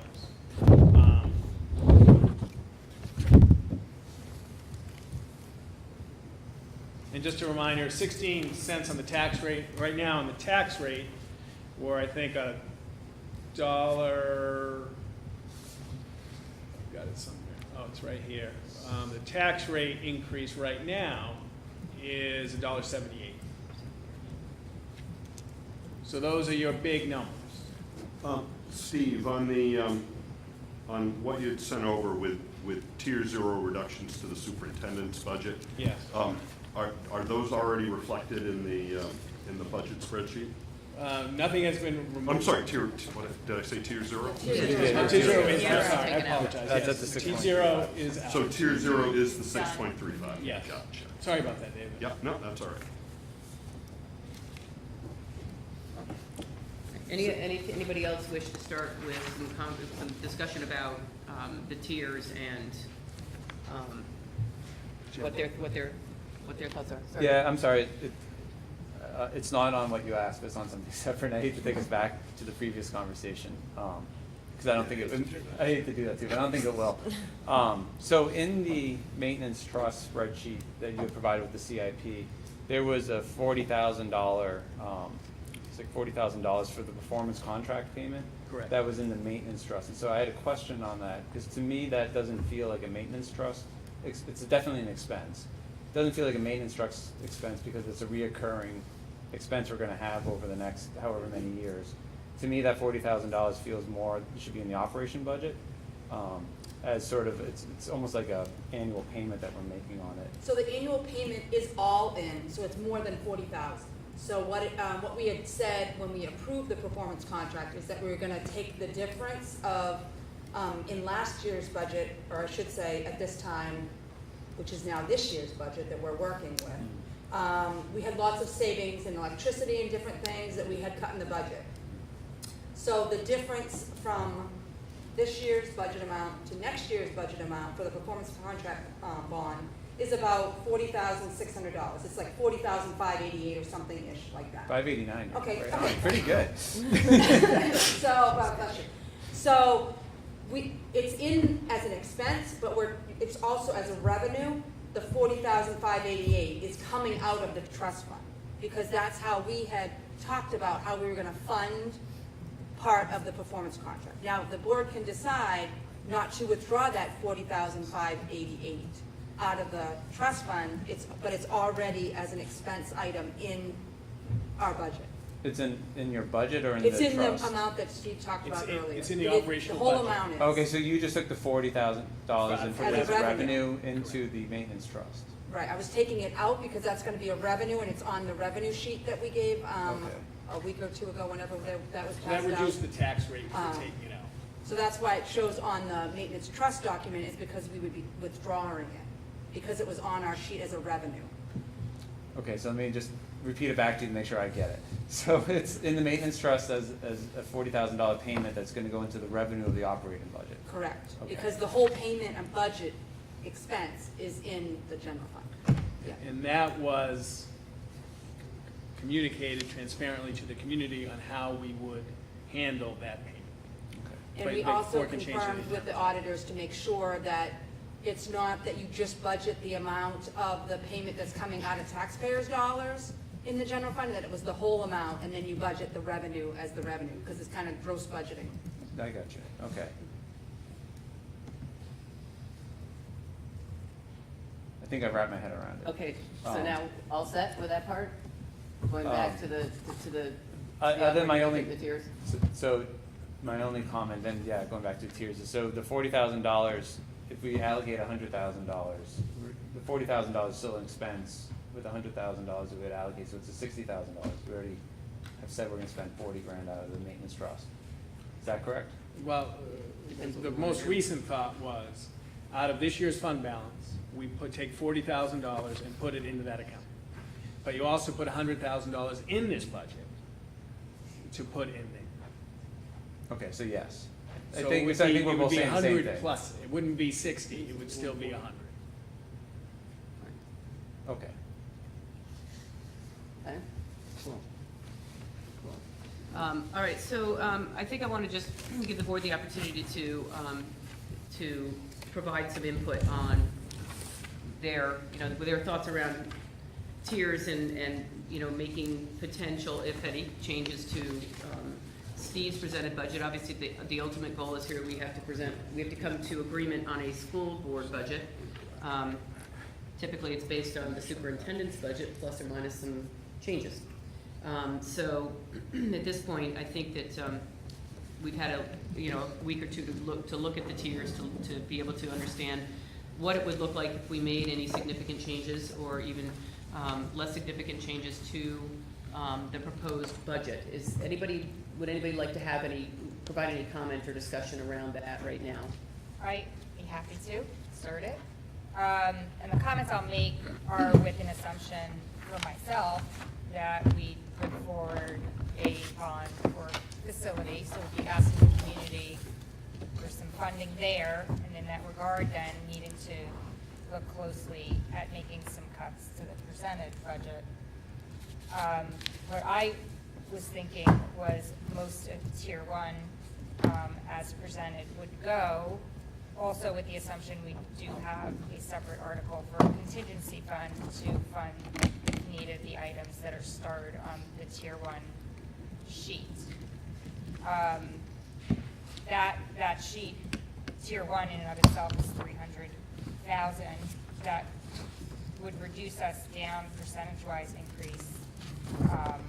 Not probably quite where I'd like to be. I was thinking more in the range of a 4% increase, mostly because I think if you cut lower than that, you are now affecting programming in a significant manner to get any lower, and I'm not willing to make cuts so deep that we're now changing how we educate our children in the district. So there might be a couple additional items maybe to even move into contingency, but I would have an absolute hard stop at anything that affects how we provide programming to the district. Yeah, so I have a spreadsheet that goes through the tiers. It doesn't make all the cuts in tier one, but it reduces the budget by $804,296, which would get us to about 2.28%. I'm not sure all those cuts. I mean, I think it's worth a discussion on each of these reductions. I would like to see us get this operating budget somewhere in the 2% range.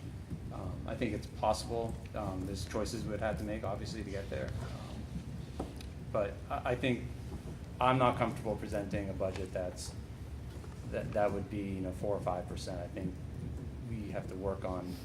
I believe we have to work on reducing it. So I don't know how, Liz, you want to work through this. I mean, Well, the first question I think that's why I wanted just a little bit of input first. The first question I want to ask is really about tier one. We spoke even 2 weeks ago about, the tier one suggested reductions. And I think that, personally, I agree with Aviva's approach to tier one, that we take tier one and we either suggest the reduction or move those items to contingency that are asterisked that are asterisks on the sheet here, and see see what that looks like.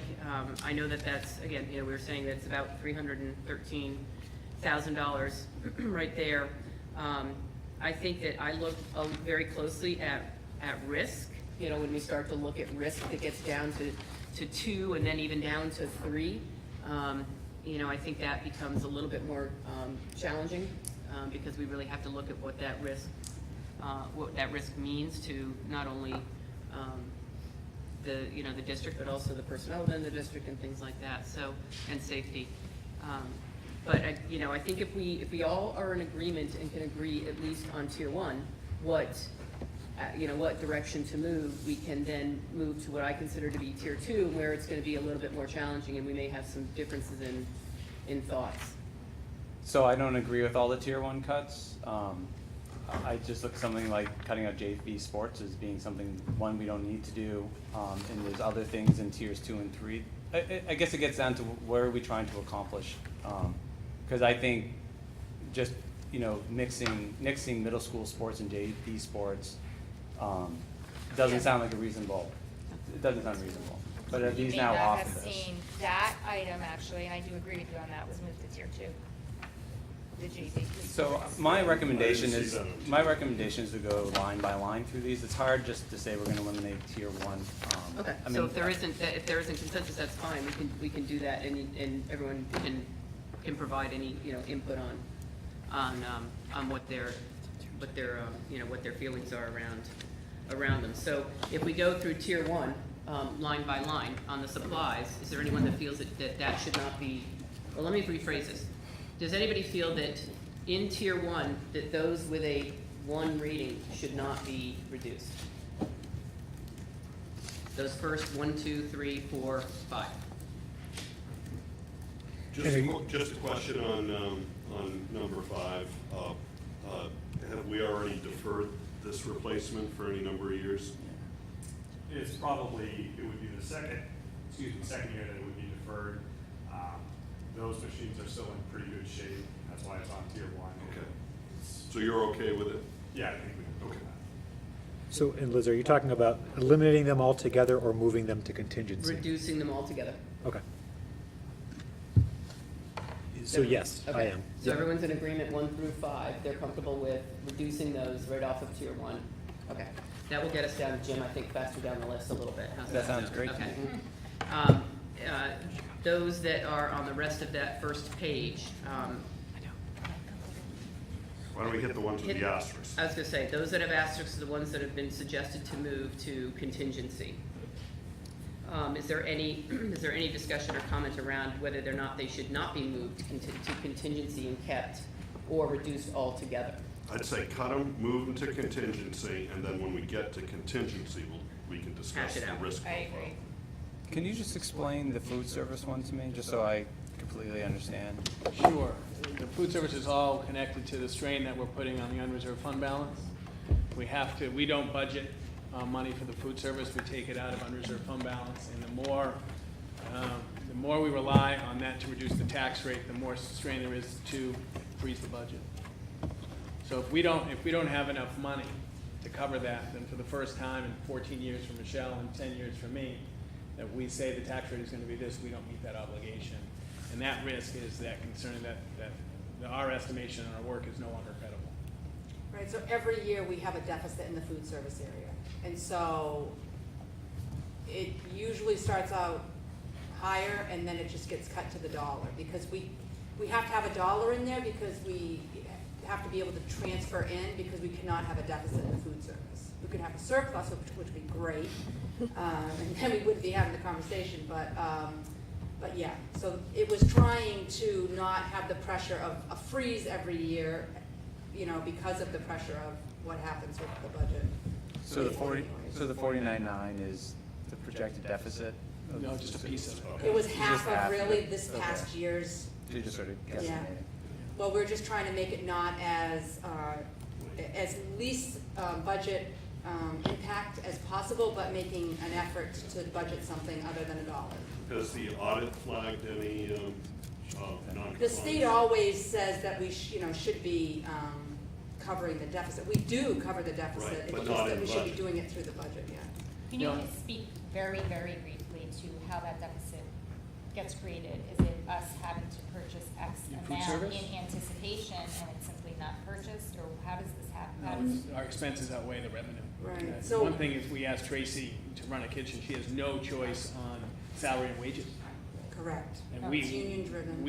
we do salaries and wages, so any increase that we put to some, it increases the deficit because they're in that, so. So it has nothing to do with the product, it's really the Well, employment Well, it's the side, product, or too. both? It's a product too, I mean, there's only so many tater tots you can sell to cover. And another thing is, I will say, and we did this before you came on the board, we did an analysis of food service in general. And typically, elementary schools, sorry guys, but they do not do well in the food service area. You make the money in the middle school and the high school areas. And so one thing that does hurt us is having 2 elementary schools with not a lot of tater tots, being sold, you want to call it that. One thing I mentioned in a memo or in a presentation, just something for the board to think about, that if you're gonna cut the 50, then we could raise Article 10 tax rate stabilization by $25. And that would alleviate some of the risk and some of the pressure on the unreserved fund balance. You don't have to do it, but I worry about the unreserved fund balance every year, and now with younger teachers taking more courses, we're losing some of our revenue.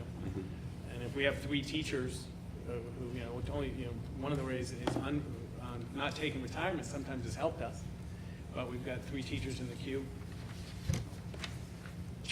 Okay. Excellent. So, picking up where we left off with, Jim, are you clear on the food service? I'm clear, and I guess, Okay. I would, it sounds to me like I would just recommend keeping it in the budget. I'm not quite sure why we would reduce that line, because it sounds like we're gonna pay it, so it's either we're gonna pay it, put it into a contingency and pay it out of contingency, but it's a cost that we're Actually, pretty it's sure not- we're going it's to. not invest.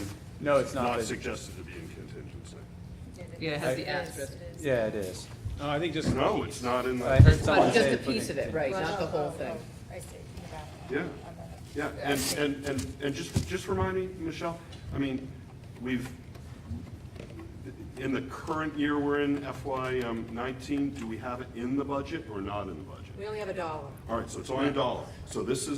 So if we bring it back to $1, then it would be exactly what we did last year this time. Correct. Okay, But, I just wanna here, make I was this trying is to only back half Phil. of the problem though, right? The asterisk Yeah, for yeah. me was I get you. Article 10, not contingency. Why wouldn't we Okay, fund it? so, I don't understand why we want to fund it. So we either fund it here, or we pull it out of contingencies, or out of. No, I don't- Yeah. Undesignated fund balance is what it comes out. Which we should budget for. We should instead of budget just- for it. It sounds like we know it's going to be a cost, so why won't we budget for it? I'm okay budgeting. I guess Yeah, I'm just trying yeah. to figure it out. okay, so what I'm hearing you guys say is we're not budgeting $1, now we're gonna budget. The reason why we've taken it out, because that is a teacher. Right. And if you're trying to get to $800,000, if I have to get that $50,000 out of unreserved fund balance, I'd rather do that than cut a teacher. So So you'd suggestion, rather freeze the suggestion to take budget. it out. I'd rather And- freeze the budget and make sure we and meet it there, and make sure take we half of meet it it. out of Article 10, then get down, if you say, I wanna get to 110, but I'm only gonna get to 760, and take that 50, that's gone. And I'll squeeze it, we'll take it out of Article 10. That's that's my 10 years as Yeah. superintendent, Yeah. those are the decisions we've made. Because there will be an undesignated fund balance. Yep. There will. And 14 for 14 for Michelle, and 10 for 10 for me, Yeah, we met the yeah, obligation. yeah. So that's why, if I have a choice between a teacher and squeezing the unreserved fund balance, I squeeze it. Yeah. But I'd like to use Article 25 of Article 10, or be ready to that if we need it. Yeah, I think the question this goes after is, do you really want to raise and appropriate that $50,000 for food service? And knowing that there's going to be an undesignated fund balance surplus that will satisfy the food service deficit at the end of the year.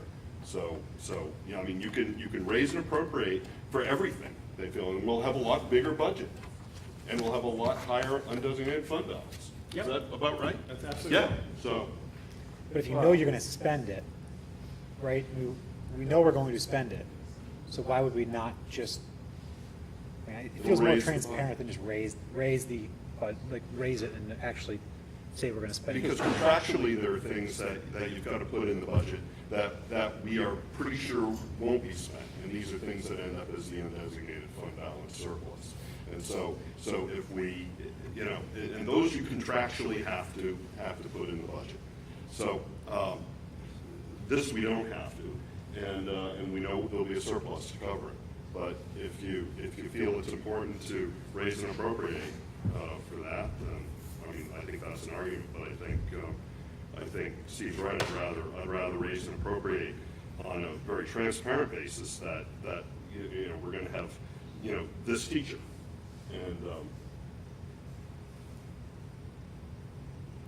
I'll be convinced we can reduce it by 49.9, that's fine. 49,999. That's right. 999. All right, so. 49,998.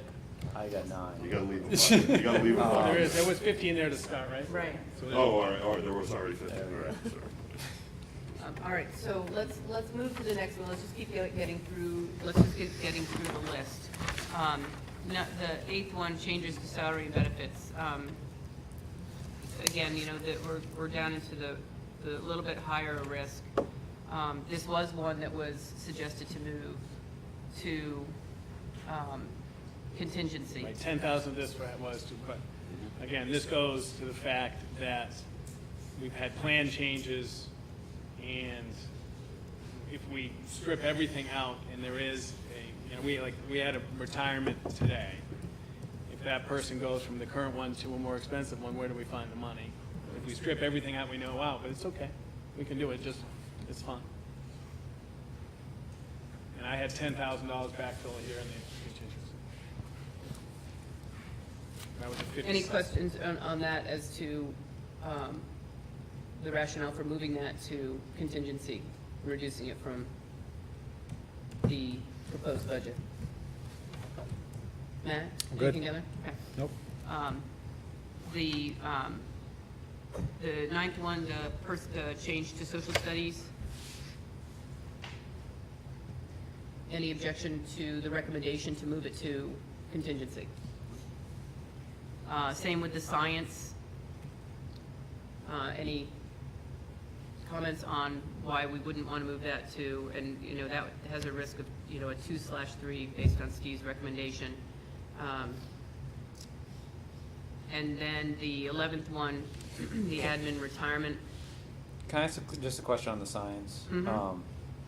So Steve, what's the likelihood that we're gonna need that position? You have it as a 2/3, and so I'm assuming that it's a pretty high likelihood that that position's gonna be needed. I think there was one there. The likelihood that we need both. I think it would probably mean that we're going to make a curriculum change, where we would offer something every other year instead of every year. And the reason why it's a little bit more there is we have to cap. That's right, That's as opposed to social, we can go to 28, I can't go to 24 in a science lab. And can you make that work with the change in curriculum, doing it every other year? I mean, is that realistic? Kids will have less choice. It would weaken our motivational theory about voice and choice and the power of that. We can do anything. I mean, we'll have to mitigate the risk, but kids, I'd rather have kids in the science class than the study hall. But we can do it. Okay.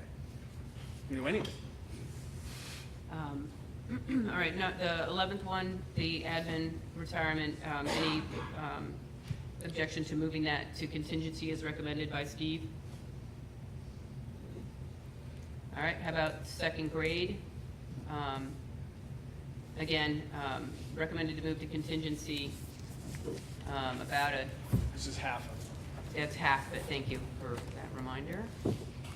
Just curious, how do you budget for half of a second grade teacher?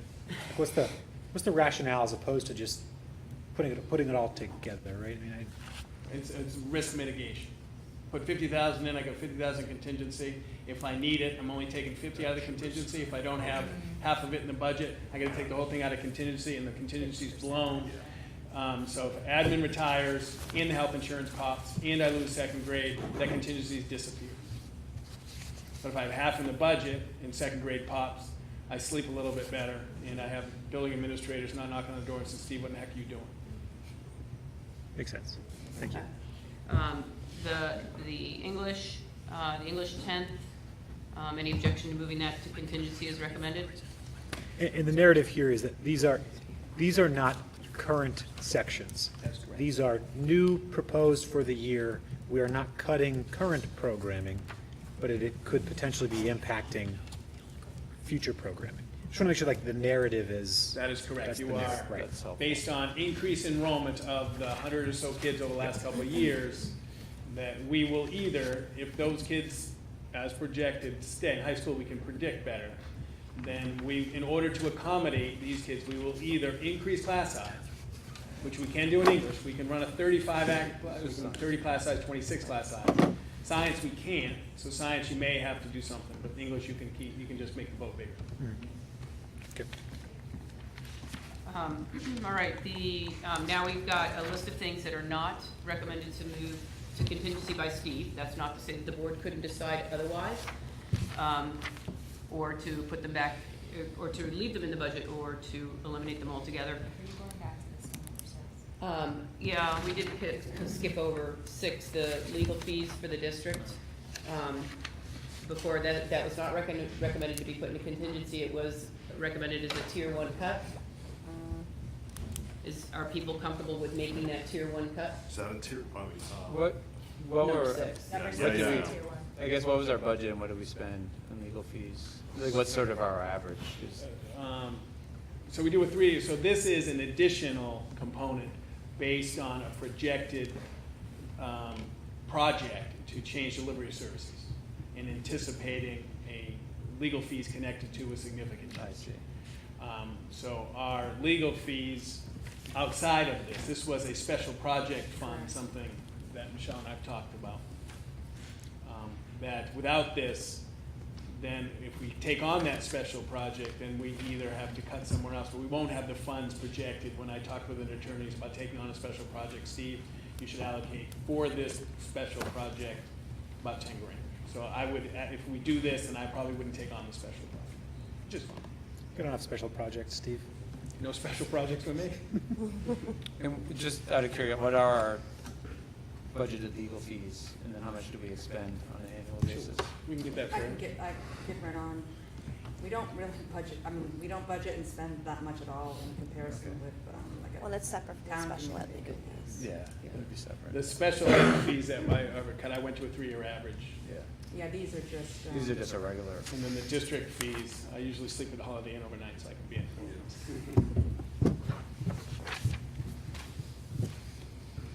Okay, So then so, we're in agreement on 6. yeah, Okay. that's what it sounds like. All right, so flipping over to the next page, item number 14, the new water stations here at Maple Street and 3 at the middle high school. Those are not recommended to be moved to contingency. What are people's thoughts about eliminating those on tier 1? Two Yes. nods and a, Eliminate. Eliminate. all right, how about 15? Star Trek episode. I have a quick question on 15. Yeah. So when you say 50% of independent studies, that's 50% of our Budget budget amount? Okay, thank you.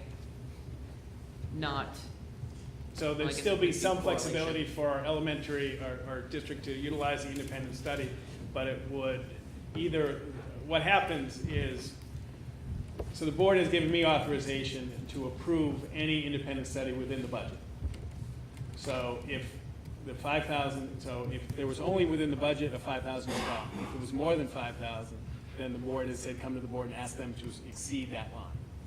I mean, that was the past practice. We haven't exceeded the line in a couple of years. I don't know, I write little notes to you, I mean, that'll hide it from you. so But would it mean we might have to deny some if we don't have the money in the Right, budget, the- or, the board would have to decide to exceed the line or deny. okay. And this is, independent studies rely for, I think I wrote about personalization of learning. It is extensions, or sometimes it is a schedule work. Like if singletons are in line at the same time, they need to graduate, they do an independent study. I mean, I would say this value is so small that I would say eliminate, and if we come to that situation, then it can come to the board, To the we board. can, or we can exceed or deny. Sure. Eliminate the whole thing, or Agree just with that. take the $5,000? Just the $5,000, The right, right, not $5,000, eliminate just the the program, just the $5,000. 5 you've suggested to cut back on. Do you expend the 10 grand? And is it, do you get 100, do you expend all of it on an annual basis? No. No. So what's your normal? We used to. A couple of years ago, we had full complement. This year, so far through half of the year, I think we're 3 and 2. So we're 2,500. So we're 25% there right now. So it's not I mean, it's So 50% sounds pretty safe. yeah, it's not bad. It's also some of the best value in educational work that we do around here. too, Correct. because it's basically a $500 honorarium that goes to the faculty member to teach a number of students. Otherwise, a year-long class is A little bit more. a lot more. So, Yes. No, it's okay. yeah. Can we just go back to legal for a minute, just because I have, so, in the budget is $12,600. It's a 3-year average because, 3 years ago, we had over $20,000 for legal. Then the year after, we had about $5,400, and then last year, we had $13,865. That's a good way to do it. So, yeah. Okay. And last year's budget was $11,299. So it went up a little bit in comparison, but doing the 3-year average. But taking out the 10 would Oh, leave the that. 10, yeah, and again, this So is 10 just wasn't the general, included. this is not in the That's right. special education legal area. Thank Great, you. Thanks, Michelle. Item number 16, I think is, we've had some discussion around. I guess that I've expressed some concern about that being cut altogether from a safety and supervisory perspective, but leave it, to the other board members to provide their input as well. I guess my thought is to move that to contingency, or to leave it in the budget, depending on what we need. Just out of curiosity, one question, Steve. Of all, and actually, Kristen, you might know the answer too, of all of our varsity sports, how many do not have assistants? Any? Or do we have all? We added Okay. field hockey just recently. Okay, okay, so almost 100% of our Golf. sports. Golf, okay. Golf, the potential of injury at golf is something I'm comfortable with that risk. That amount there, how many varsity assistants is that represented? Oh, 2 soccers, a field hockey, 3, 2 basketball. No, basketball we don't. Is the JV coach? Right, because they travel Is the together every assistant, day. yeah, yeah. Right, so we don't basketball. Okay. So 5, Cross-country? we do cross-country 7 maybe? Nordic? Give me an ish? I mean, I would keep it in the budget. If we're gonna have varsity athletics, it seems like we ought to be responsible and staff it appropriately. So, Agreed. I don't know why I we agree. cut this one. All right, let's leave it in then. Number 17, the responsibility of the district to participate in the maintenance of George Park. What's the thought on that? It is not recommended to move to contingency because it's a known expense to the town right now, correct, Jim? Not to us. Or to us? To this is This an portion expense is of the known to us. district. School portion. Yeah. So, Well, I think we ought to do it. I wonder if this is an expense that we can transfer to the maintenance trust and use some of the existing $283,000 in order to just allocate the 20 grand and get that project done. The only question is, and we're gonna go over the naming, it says building. I assume, Bill, Michelle and I battled it out. We actually talk about this stuff. I believe that the building is, the spirit intent of that is the property, I agree with that. so I'm not stressed worried. about it. And I didn't sleep at all the end. Would this be perhaps included then in our either capital improvement or bond? Well, I put it in the maintenance trust, I wouldn't put it in capital improvement. No, so if maybe we can get an opinion of whether or not the drainage incorporates the building, and then if so, I would just take it out of the budget and put it into and just allocate it in our Put it existing. in the capital plan. Oh, no, or just fund it out of our existing maintenance trust that we have right now. We have $283,000 in that account. Why don't we just allocate 20 grand to get this done? Just to get it out of FY20 budget. Okay, thanks, Jim, appreciate that. Everybody else in agreement that we should take it out of the operating budget and then use the maintenance trust to fund that work, because that is a one-time project. What we could do is we have to look at renaming, or not renaming, but repurposing. So The maintenance that, trust? right, Then because our legal right now, fees go up. no, that, we don't have any legal fees related to it, but, we just bring it to the voters. But Excuse Tom me, looks at that, no Oh, problem. can Yeah. only be used for facilities. Yeah. Right, I think that's where we kind of, talk about, because right now the SAU isn't even included in that. Right. So that's one area that we really need to make sure we add, because we know there's gonna be. So parking lot wouldn't be included in the current maintenance and repair. Any site work. Is that our current understanding of I it? don't know that. Okay, I can ask Tom. Yeah, why don't we, I can but ask either Tom. way, we can reduce it. If our attorney feels comfortable spending the money, I would just say we have the dollars to do it, so we ought to. Yes, I wrote it myself a note to ask Tom to interpret that, and I have the founding language. Yes. All right, number 18, the high school science, and 19 and 20. Well, let's do 18, 19, they are relatively the same. Again, Steve, these were not recommended to move to contingency. Can you, We ran out of contingency, okay, at what level, at $150. 150? So that's, you're welcome to make a contingency of $500,000 if you want, I'm happy. so these are eliminating a class section. No, well, this would be projected. Again, this Yeah. this is still increased enrollment. Yeah. But in science, we have one in contingency, if both pop, we don't have the money for both. Right.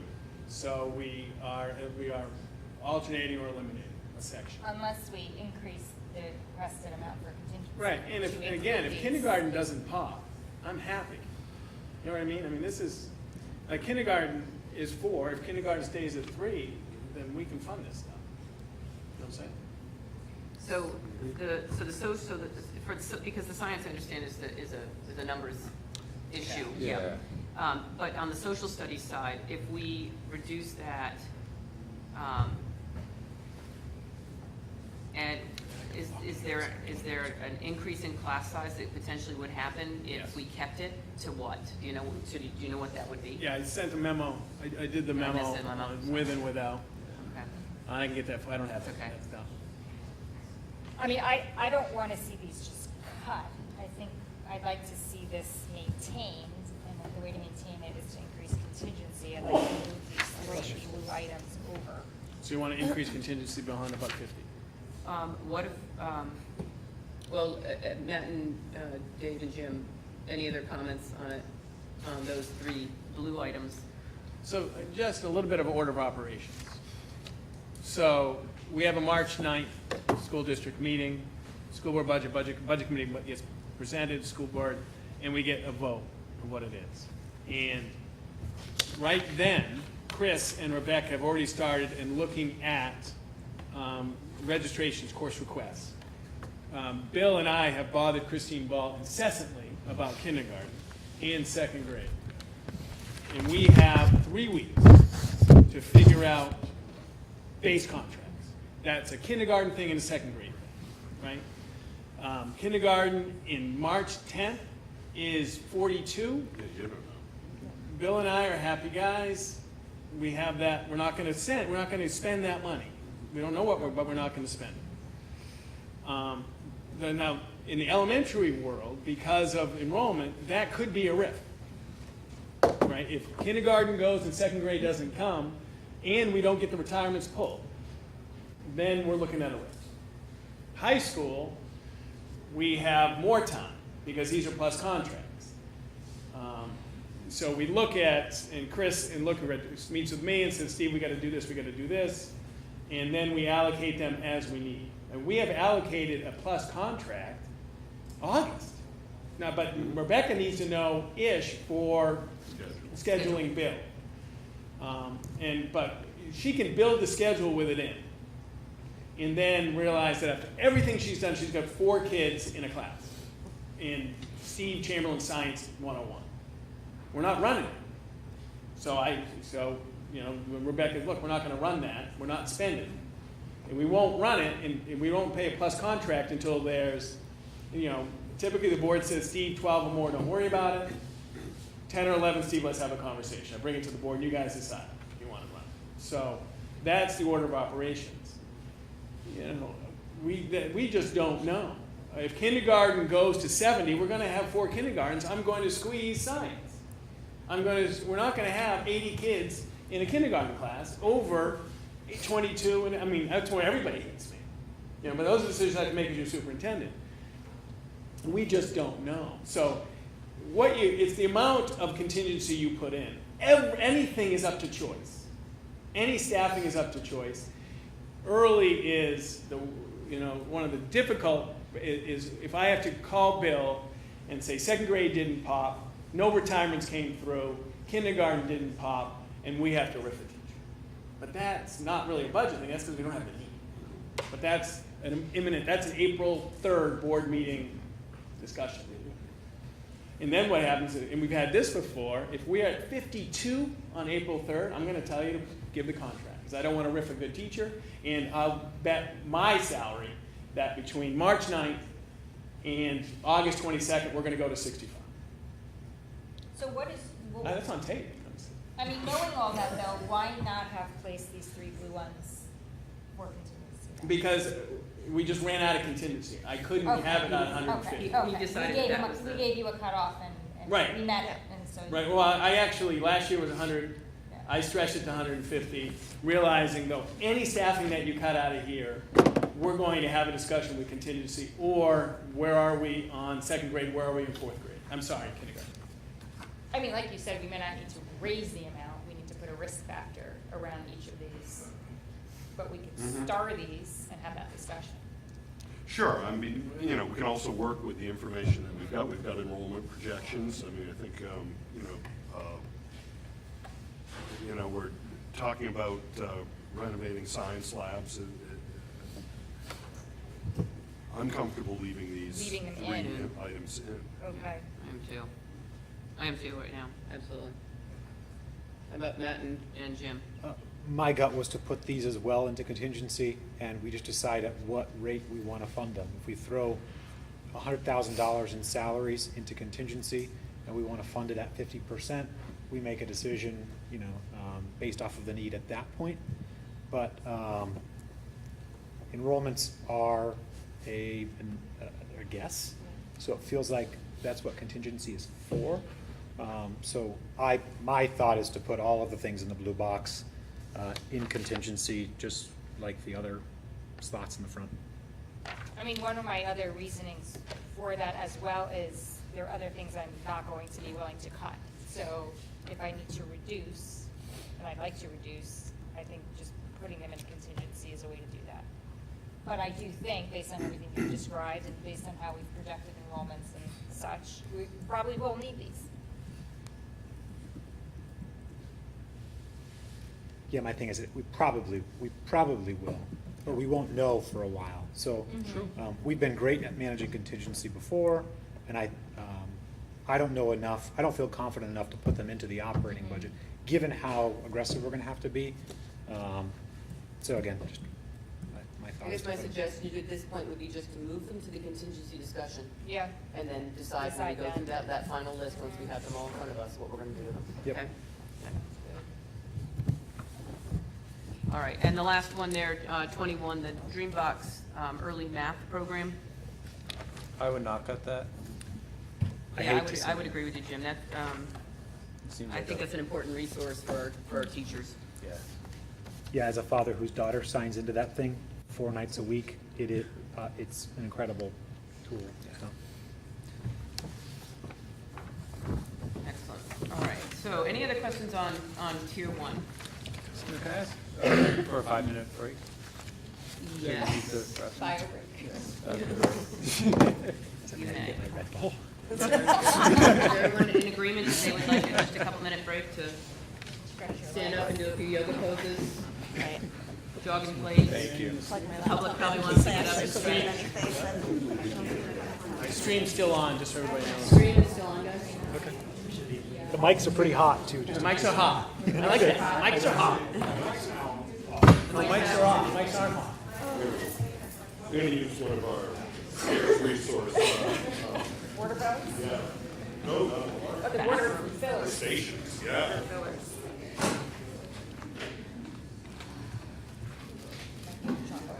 I've already had one.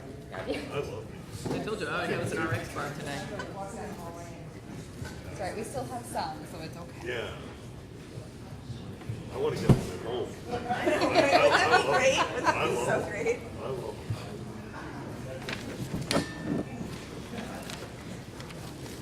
Sometimes you have to hop away.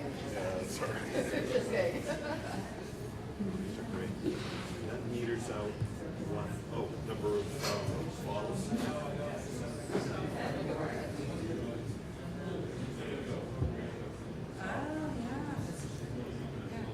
Let's get it over 47. 97 more. You might get that. Jesus.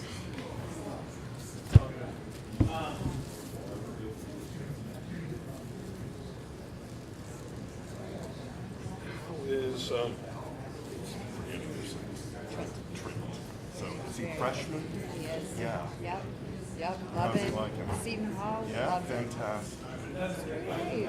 Really good. All right, Mom. All right, Mom. Nothing to do with me, but. Has he declared, what, plan to declare a major? He's in the business school. Okay. He's doing business.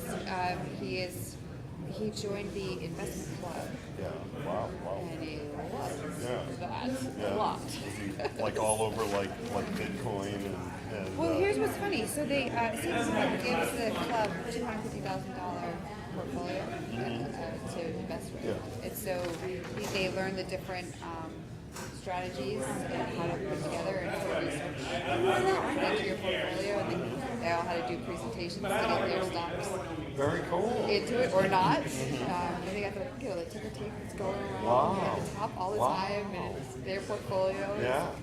We kind of caught that bug a little bit. We'll see. We'll That's see. great. That's great. It's fun to just feel his energy. He's got great energy. So. How long's he home for? One more week. Oh, okay. One Wow. more week. That went by fast. The whole thing goes by fast. How are you? How's the Luno world? Oh, doing really well. Abby and her fiance Adam are getting married this July. And he's a great guy, great skier, and he's finishing his master's degree at BU. And he runs one of the Upward Bound trio programs. So it's sort of like his dream job. And Abby is a college counselor or college advisor with a public high school in Roxbury. So she's worked with a lot of low-income person families that go to college. She really loves that. And Luke will graduate in June. Oh my gosh, And really? he just, yeah, and he's doing great. He just absolutely loves MIT. He's doing phenomenal. He got accepted both into the Masters in Engineering program at MIT, and without, he sort of knew he was doing this, but he applied to flow school and he got it. So allowing. No, I'm already, thanks though for asking that. Allowing students for Appreciate the sentiment. which they actually. And when my daughter texts me, she watches the board meetings to see like when I'm coming home. She's like, good job, Mom, reporting out. I was like, I need some better things to do. How old is she again? She's 13. Okay. I would tell you. Yeah, that what you after I said? gave my little report, she's like, good job with the They won't PR. I was like, oh my gosh. Microphones are super sensitive too. Oh, that's great. Good for her. Boston. I can tell you, I got a text from somebody telling me that Dimitri's is open until 8:30 because I whispered. Oh, no, you. Somebody closed at 8:30. I better watch what I say. Don't say anything to me. Write it all down. I'm just kidding. The Sloan thing. That's funny. It's good to be a viewer. Yes, he's our retired. Fabulous, we love that. All right, so right now, all things being equal, we are at 5.32. If we added $100,000 for capital.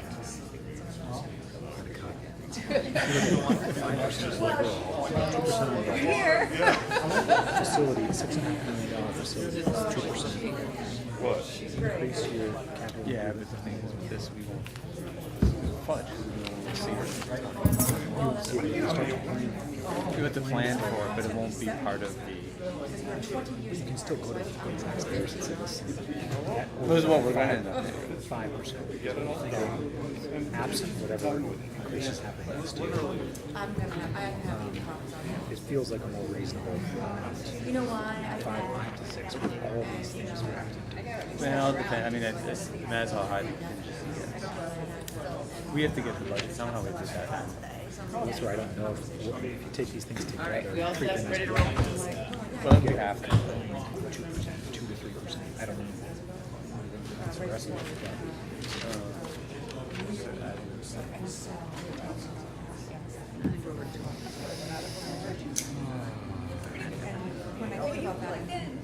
Just for like 10 minutes. Oh, look at that. There's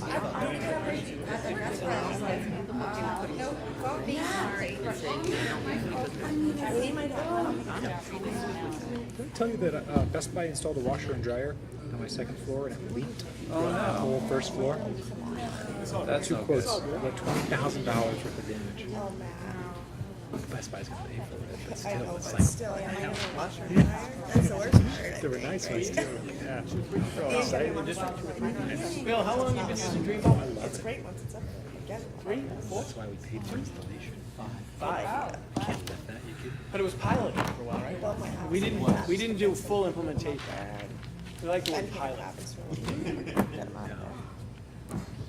Free installation. Liz, thank you for allowing. I wouldn't want to think about the alternative consequences. How's that sound? Greenbach putting in the contingency. I know better than that. That needed to be. All right, we all set, ready to, Moving right along. Matt, are we back on? Okay, great, thank you. Welcome back. All right, so we've gone through tier 1, and I'd like to move right to tier 2, see if we can move through that. There is nothing on tier 2 that Steve has recommended be moved to contingency. So it comes down to the board deciding whether or not they want to leave it in the budget, cut it all together, or make a decision to move it to contingency themselves. I have questions about the first 3 items. Yep. Well, for Steve, yes. Yeah, in tier 2. Sure, sorry, Jen. So I've got questions about the first 3 items in tier 2. Sure. Just to understand, it's sort of similar to my question earlier. does this continue to defer something that we deferred last year or the year before? Matt, the first one's the Maple Street Library computer replacement. So those are the same age as the lab, they were replaced at the same time. The reason they were slightly higher risk is that losing all the replacement moves a lot of, replacement cost to future years. So, in terms of immediate impacts, it's the same, we can swallow it, but losing both obviously just presents a higher risk profile with, they have a sudden aging issue. The second one, it was not in the budget last year, so it's a new item, so it could be, while it's a safety thing, because it's getting towards the end, it could be, at least kicked down a little bit, and if we had to, we would find it within a budget that we had. Hopefully we'd have some other thing happen that, Is this like an entry, Yeah, yes, it entryway? is. What kind of Yes, math it is is. it? I'm in the wrong business. In the special ed assistant, are we okay? Special ed assistant would be, we would mitigate reduction, whether it's a specific delivery service or general, or actually, we can't reduce student-specific unless there's an IEP change. It'd require, So might this be would- some restructuring. This would be a general move, and it does increase risk. Manageable restructuring? Everything has an impact if it's all driven by student need, so, I think I'll go back to what Steve said before, we can do anything. Everything comes with a cost, so, no, everything comes with some sort of cost in terms of when you're looking at staff that are driven by student need. So it would require some restructuring, and I can't tell you off the top of my head where that would come from specifically. The only caveat here, we haven't used this like this, but we do have a special education trust with 170,000 miles that if Becky came to me and said, Steve, we really can't, and we have pushed contingency all the way, and there isn't any funds, then we could take out something in the special ed trust, which is at 170. Again, years ago, I found a memo that put a goal of the special ed trust at 200 that I sent to you 8 years ago. So we haven't got there yet, but we haven't needed to withdraw. So there is a little bit of contingency-esque backfill in a special education trust that we have. And just so I understand this, is this an elimination of a current position, the growth of a position, like what's No, that would be the an elimination of a current a current position. position? Okay, We thank didn't you. expand any special ed position. This is now current existing. Thank you. I'm okay cutting the first two. Everybody else in agreement? with items 1 and 2 on But schedule? I'm not, I'm okay with the first three simply because we have a First- special education trust that we could touch if. yeah, but they're already once there. we- They're already there. It's a position that exists. So we pull it out of the special interest, then what do we do the next year? Reassess what we need to do, put it back in the budget. Yeah, I know, but, I think our special education trust is already teetering on whether it's adequate to mitigate. I mean, Steve and I have talked existing about that risks. before. We didn't, add a lot to that this year. I think it's always a risk. An out-of-district placement that's not anticipated you're looking easily with transportation, probably 150,000. So I think the more, it's just like the contingency fund. The more we kind of think about using it for certain purposes, the more risk we end up taking in the long run. This is a person that's already here, in theory. So that position already exists. And it is planned in next year. The process is Becky oversees the instructional assistant assignments in the district. So part of the budget development is she meets with Bill and Amy to go over 3-4 transition, with Amy and Chris and Rebecca to go over 6-7, and then she meets with Rebecca and Chris to talk about who's graduating. And then she looks at the entire big picture and says, we need this many people to meet this need. Now, then that's why this is a tier 2. If we have to accommodate it, we will try to accommodate it. If we can't accommodate it, then we will come back to the board and ask for another position, which we have done in the past. But this is projected under building administrator, current IEPs, and our director of student services. This is necessary to meet the student need. Well, and typically the trust is used for unanticipated, right? So Okay. this is not really Okay, unanticipated. okay. We know we need this position right now. So I think If it was eliminated, we will look at how to restructure to still provide what's required. If we that's can't do it, fair. though, it's not really unanticipated. Right. Now, if someone moves out, someone moves in, right? Those Right. are all variables in that So it's a genre. little tricky with the wording. It's just, not that this is an easy decision, but it's easier to make this decision now than it is, say somebody moves out in the middle of the year. Yeah. Yeah, special ed is like a like anyone could show up at the door anytime. So having surprises is not unusual in this particular field. But it's always nice to have an idea of what you think you have going into the school year, obviously, when you're looking at staffing. So if it were to be cut now, as Steve said before, we can do anything. It will have an impact on somebody somewhere or some program that we're already running. What does this person do? I can't tell you specifically because I don't think we Okay. identified a specific So- person in that way. It was just Okay. Becky made a Position. recommendation. I was not comfortable with pigeonholing it there because I wanted to Okay. do a full assessment if we got there. If we talk specific personnel, that would be a non-public. Sure. discussion. And I can also tell you that what I would anticipate today, again, given the nature of this field, is could be different by June, where that position would come from. Okay. I mean, it's a real value connected to it, but it does give us general assessment of where it would be least impactful. And those contracts are issued by June 1st. And they do have a little bit, they don't have exactly a RIF, but they have a criteria to reduce staff in their contract. I also think depending on what other cuts may or may not be made, that may depend on, in terms of restructuring service delivery models, where this position would come from. All right, I'm good with leaving it in. All right, so 1 and 2, we're all in agreement that they can be cut. 3, we're going to leave in the budget. How about 4? Oh, I'm sorry, did we just 3 being the special ed assistant? Correct. Yeah. I think 4 is something that we've talked about as being, important in terms of, I think, was it tied in with saving costs in terms of custodial? Yeah, I work? think Jim was still at 3. Were you still at 3, Oh. Jim? I was, but Dave, go ahead, continue. Sorry, I thought I heard them go to 4. Oh, no, I guess I guess for the moment, I'm okay with removing it, or keeping it in the budget, is probably the better way to say it. But I've highlighted it only because it sounds like an item that we may want to come back to. Or maybe we don't want to come back to it, but it's one we Right, but could come it's back something to. you could come back to. So, Okay. anyway, we get to.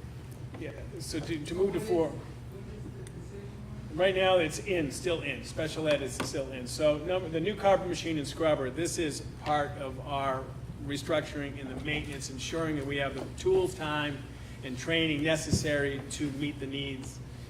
Without we are trying to be very deliberate and purposeful in the amount of custodians per square footage. What helps us reduce personnel costs is the right machine to do the right task at the right time in the most cost-effective way. I can ask them to do 5,000 square feet if I give them the right machine for 5,000. If I give them the wrong machine, then they can only do 3,000. And then I'm regulated by a contract. And if they can't, then it's just work, that's all. It's just How often is this machine used? Is this a weekly usage by the staff? Yes. I don't believe it's a nightly item. So it just means they can't cover the square footage in this, what we would hope, timeframe. It'll get cleaned with what we have, they just can't do it as fast and as efficiently. And Right, yeah, some of the things that we found with the new facility director, he's only been here a little bit more than a year, is that we needed different tools. And some of the tools, quite honestly, we had a very generous individual that's an employee that, had some of his own tools that, we found out, over the last couple of years that he was letting us borrow. Well, we can't have that.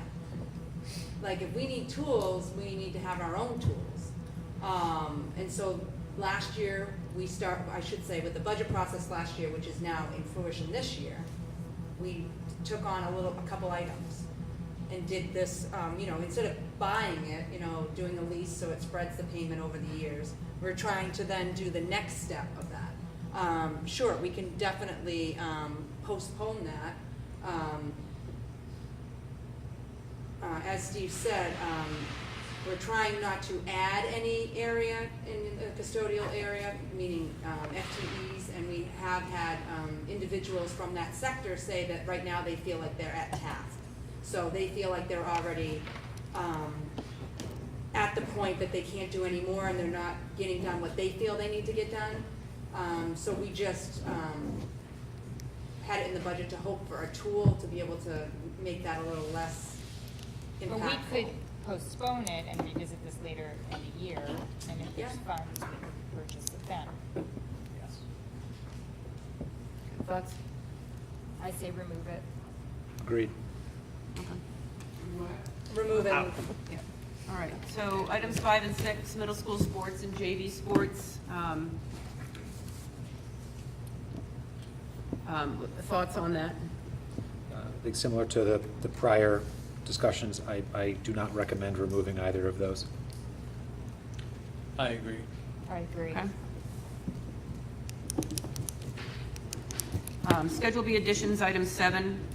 Now, these would be clubs that we currently have or do One, not. I know we do have Girls on the Run. they have, some of these have been filled on a voluntary basis. Okay. Well, typically, what you pilot it for a year with no, our system is you see sustainability for a year on volunteer, and if it is proven to be sustainable, then we support it with funds. I have a question. Not that it's ideal, but are these items that we could have the students pay a small fee to sustain the program? If the board wanted to expand we have an athletic fee to a full co-curricular fee, yes, that is within the board's jurisdiction to do that. The only thing that I would say, that we do not have a person, like we have an athletic director in charge of overseeing the fee, managing the fee, ensuring everybody pays the fee, ensuring people can have a process. If they can't pay the fee, they can still participate. We don't like to handle money. We like, so if we move to a fee in the co-curricular without expanding someone's role, then it gives us a reduced amount of accountability for payment and handling of cash. But yes, the board could say we want a $100 per activity fee. Then we probably put in, next year you'd see a co-curricular director, because there's not much room at the inn for us to take on the oversight of that kind of work. What's the total in sort of the Schedule B budget line? So this is a $3,396 addition, I assume. So what's the normal budget line for this? And the entire co-curricular after school? Yeah. It's in the thing here.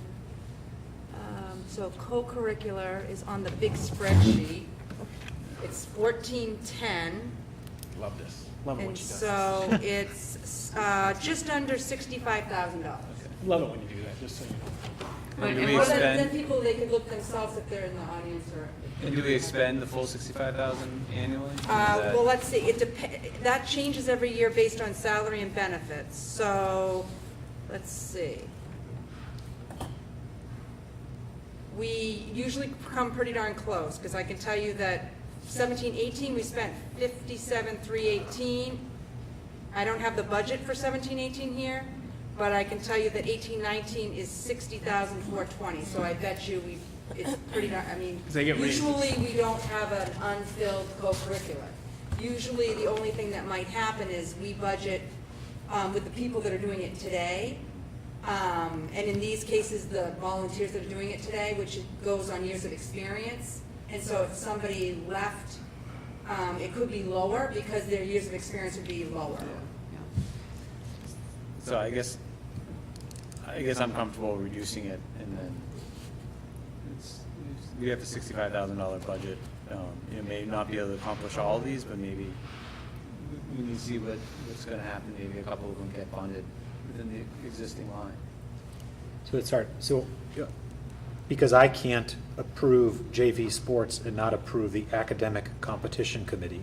So, if we do that, are we saying no to the additions of those programs? Are we saying no to the funding for those? Because I can understand where Jim's coming from. If we perhaps have some surplus there already, but I don't want those programs to not be offered. So if the only way to get those programs offered is to put $3,396 in the budget, I think it's got to be there. The only way, in my world, the only way for sure that they're going to run is put the money in there. After that, if you're asking me and the superintendent to oversee and look, oh, we saved $80 here, I can now run this, pretty busy guy. Yeah, and I don't want to get in a situation where we were with football. So my recommendation is to keep it in the budget. I agree. I'm keeping. Gotcha. Good for now? And keep it in there.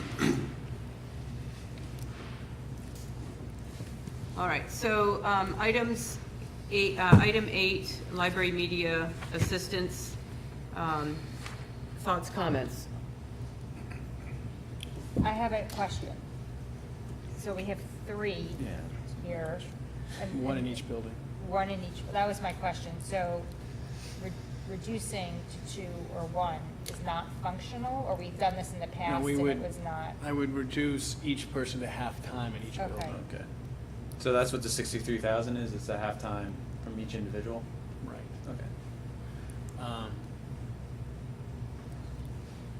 Staffing in the library today is 1 full-time librarian and this assistant, correct? No, the librarian here is also our computer person, so at both the elementary level, so Karen and Michelle, It would close the library. For periods of the day. for about, depending on the. Oh, yeah? So they're needed to keep the library functioning and Yes, open? when they're Karen is available. teaching ICT, Kim Sink I keeps see. the library open. If she's not there, the library would be closed during In that a instruction. secondary level, Chris and Rebecca can speak to it, but Donna teaches lots of classes, she goes to classes. Without this, the library closes while Donna's teaching or hosting classes because she can't do it. This would reduce, and I've said this, I think I said it in board notes, academic hearts of our building. I'm not comfortable taking this out of the budget I'm not at either. all.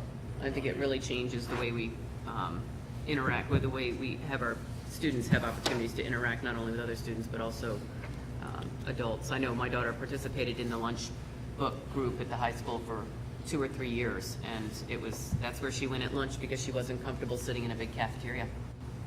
So, I mean, when you look at opportunities for students who maybe need to do something different during the lunch period, and for her, that was her outlet. So I would hate to see libraries get closed during times when students might need to go to a place like a library to interact with different individuals. How many periods would the library need to close if this reduction happened? 2 hours a day? By sheer math, 2 hours Here, a day? it depends on the day. Yeah, 1 to 2. So like 2 periods, like 2. It's different, we don't do Yeah. periods as much, so 60 to 120 minutes. The middle high school, it varies week to week. For example, today, Bridget Gaddy had a music class in there during research, and Donna was helping out with research, and Charlene Betts was, helping students check out books and helping those high school students. So if Donna's helping in that situation, we're shutting the library down so she can help to assist those teachers who need research projects. She's also doing a lot of research on her own for databases that can be used outside of the classroom and other classrooms. So that would cut into that time. I would say that we would lose that in a resource in someone who was gained librarian here. You guys speak up a little bit. We would lose a resource in Donna if she had to, or didn't have the access to a library assistant. Because she's working hard with teachers in the classroom, and classes were coming to a library for research project. And she's also doing research on her own to help teachers who are looking for different databases and other resources that can be used in the classroom. Can you lose that opportunity in someone like her who researches to support instruction in the classroom, because she would be doing other things that Charlene Betts picks up for them. Thank you. A lot of seats available in the front row so that we don't have to repeat things twice. Feel free. I just pointing out. It's just not coming through. You don't have mics in front of you. Okay, thank you, Janet. No, we appreciate you providing the input. Any other discussion on this item, leaving it in the budget? Leave it in the budget. Leave it Okay. in. And I guess I'll come, we may want to come back to it. Okay, for now it is, we are leaving it in the budget. Item 9, second half of second grade. The first half was proposed to move to contingency. This would be the second half.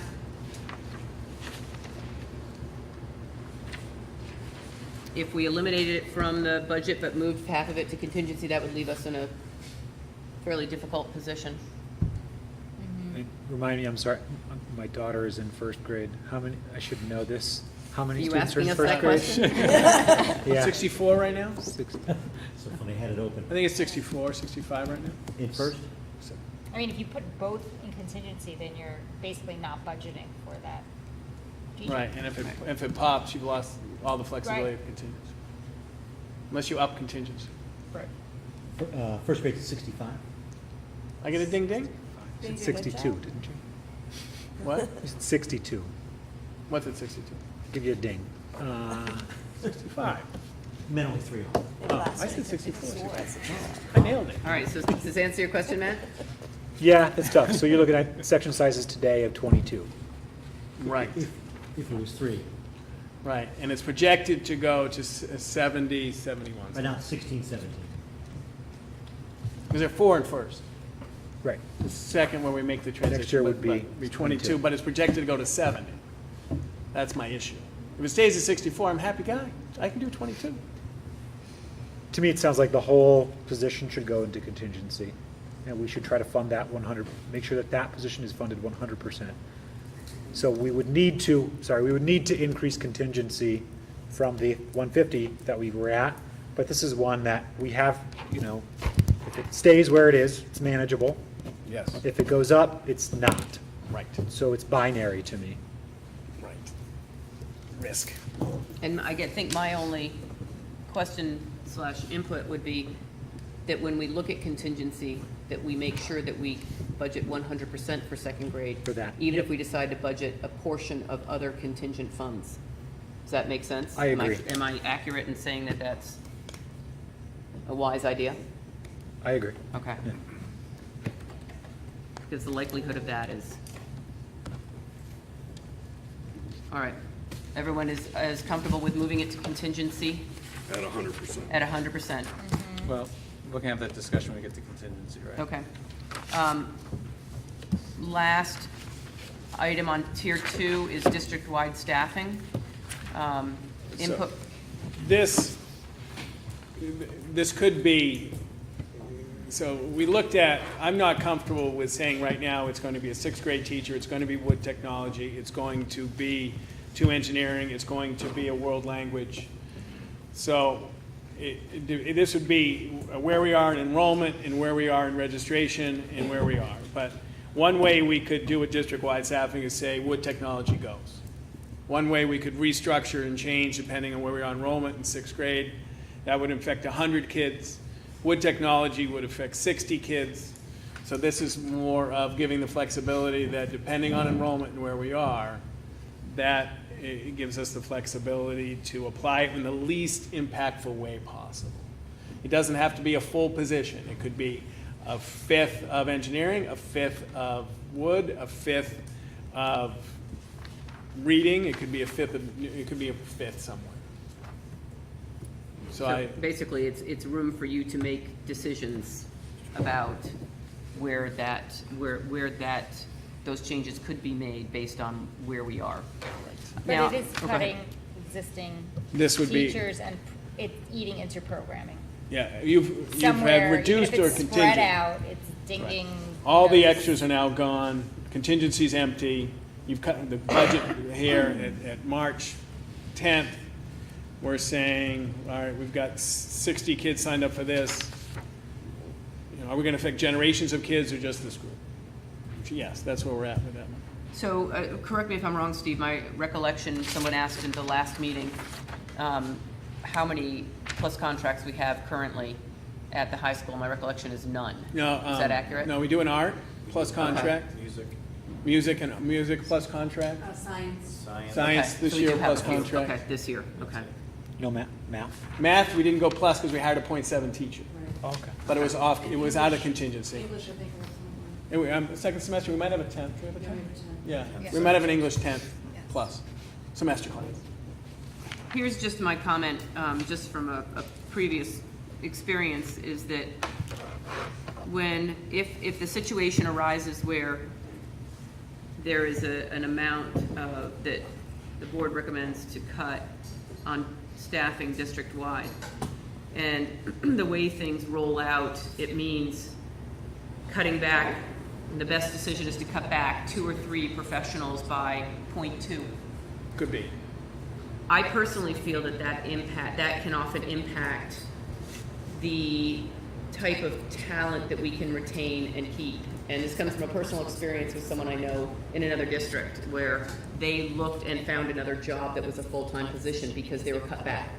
I guess I hesitate to, and obviously being a line that is fairly open-ended, if you will, that stresses me out a little bit because I would hate for us to lose a really good teacher because need says X and we make the change and that teacher needs a 1.0 or finds a 1.0 because they want to teach full time. So I guess that's just my comment on having to find money to slice, if you will, into our existing structure.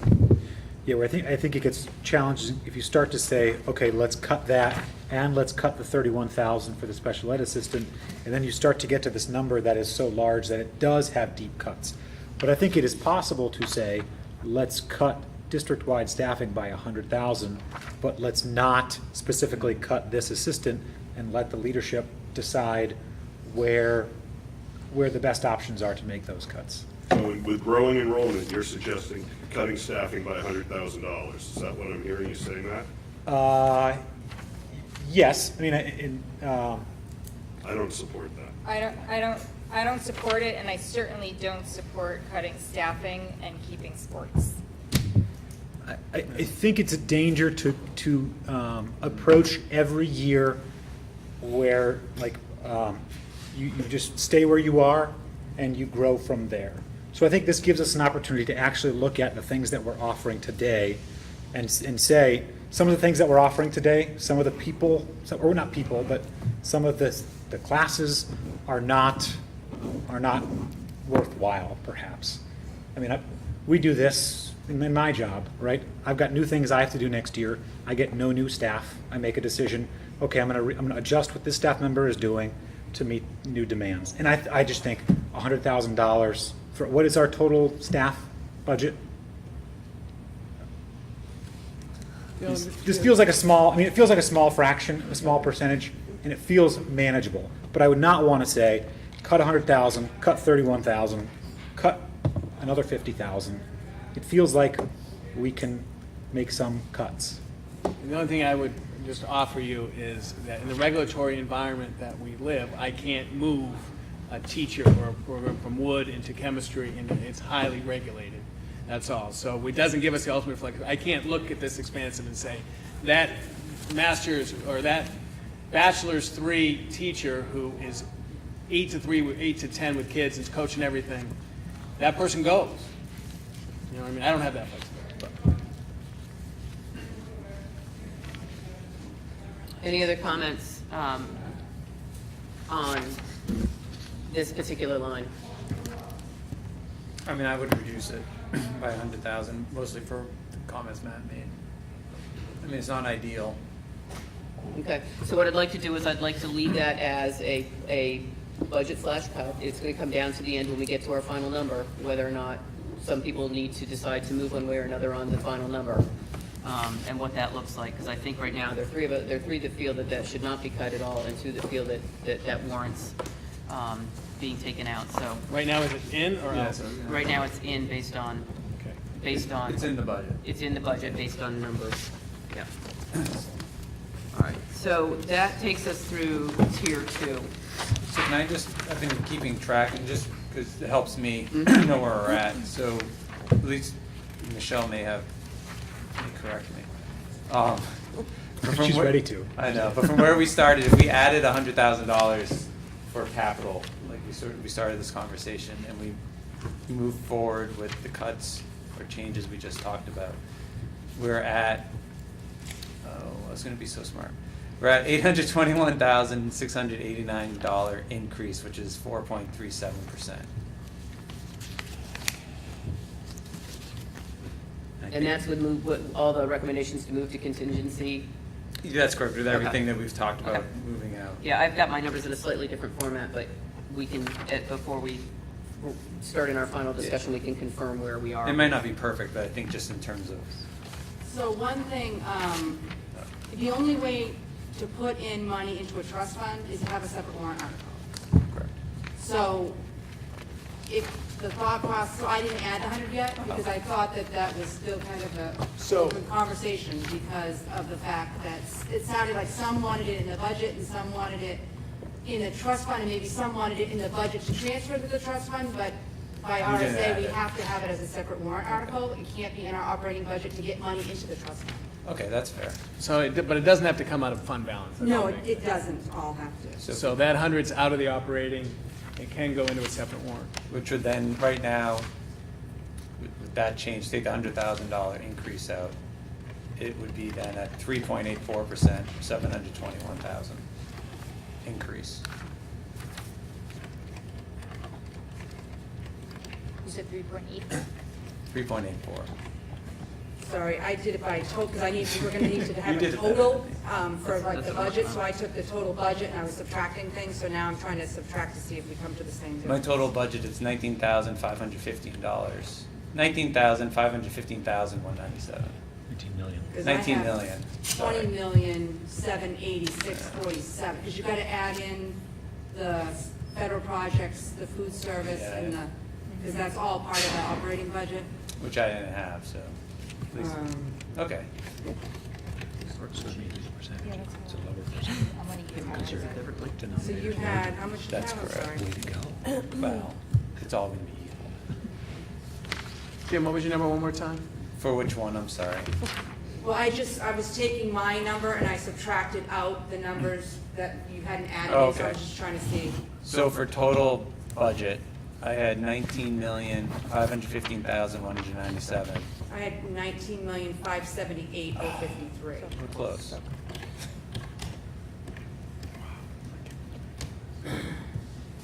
Which would be an increase over our previous budget by about 721,000, or 3.84%.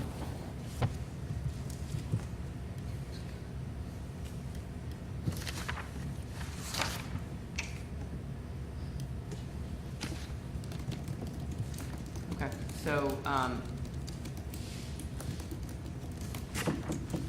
we're close on the numbers? I'm Sounds like still we're- just, proofreading them. All right, let's move to tier 3 and get the tiers finished. I think personally, I can speak right off the top that I'm not comfortable with removing anything from tier 3. I just think the risk is uncomfortable, and I think it really changes a lot of structurally the way we operate the district. Happy to hear other people's comments and input on those tier reductions. I'm not willing to cut anything from tier 3 for the same reason. Same here.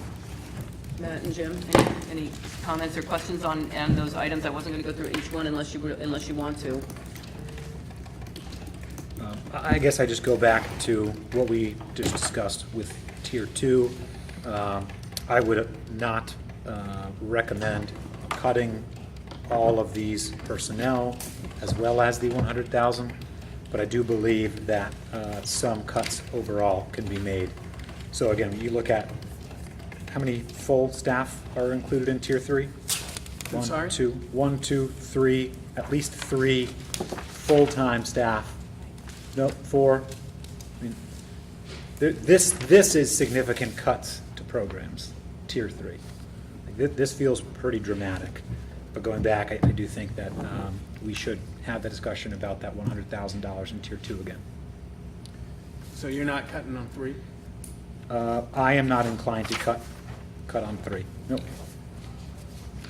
So the EBU lights, you have a couple items that aren't staffed in this. Right. I'm just curious So, if those can be. What we did is we actually, you'll see next week, when we talk about the facility, that the emergency and aging exit lights, or something how it's worded in the, we're gonna actually do in-house instead of having it be through the project. That's one of the things that Steve has kind of taken out of the deferred maintenance, and we were gonna do it in phases.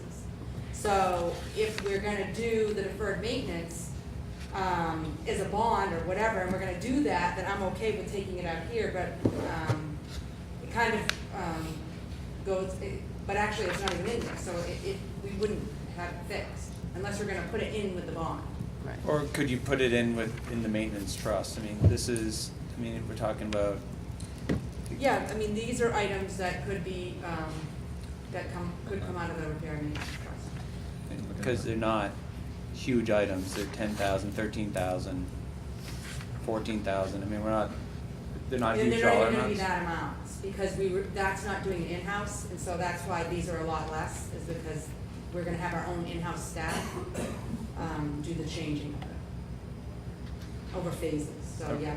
So if we reduce those out of this and move them to the maintenance trust as an expense, that's doable. And do they all need to get done Eventually they do, yeah. do they need to get done in fiscal 20? It's however the board would want it to be But done. it's our recommendation that we take care of the safety issues in the bath. I mean, if the bathroom, yeah, I mean, that's our recommendation, but right, we can defer, we can defer. Well, I'm just thinking so I would recommend we reduce this and then try to put it into the maintenance trust, which again, currently we have $284,000 in. And there's planned, probably 100, we had carpeting in 2 rooms, we had something at a kitchen, and we've got other stuff. It goes quick, that's all. Yeah, plus unknown stuff that we want to make Right. sure we've got coverage for in there. I mean, I think if we know we're going to be replacing these in FY '20, then budget and do it. Yeah. I mean, I think we were even challenged recently, like, for not being responsible enough to actually budget for deferred maintenance, so, that we're gonna do, so let's budget it and do it. I'm not saying we don't do it, I'm just saying we have an account called the maintenance trust account that we could use money that's already existing to pay for these things. So I'm not arguing that we shouldn't do it, I just don't think it needs to be an operating budget. Yeah, just, Agree. We can just reduce it and pay for it out of an account that we have sufficient funding in. And then we're gonna plan over the next couple of years, $14,000 is not gonna ruin the planning. I agree, $14,000 isn't going to ruin the planning, but it's also $14,000 isn't gonna break the budget.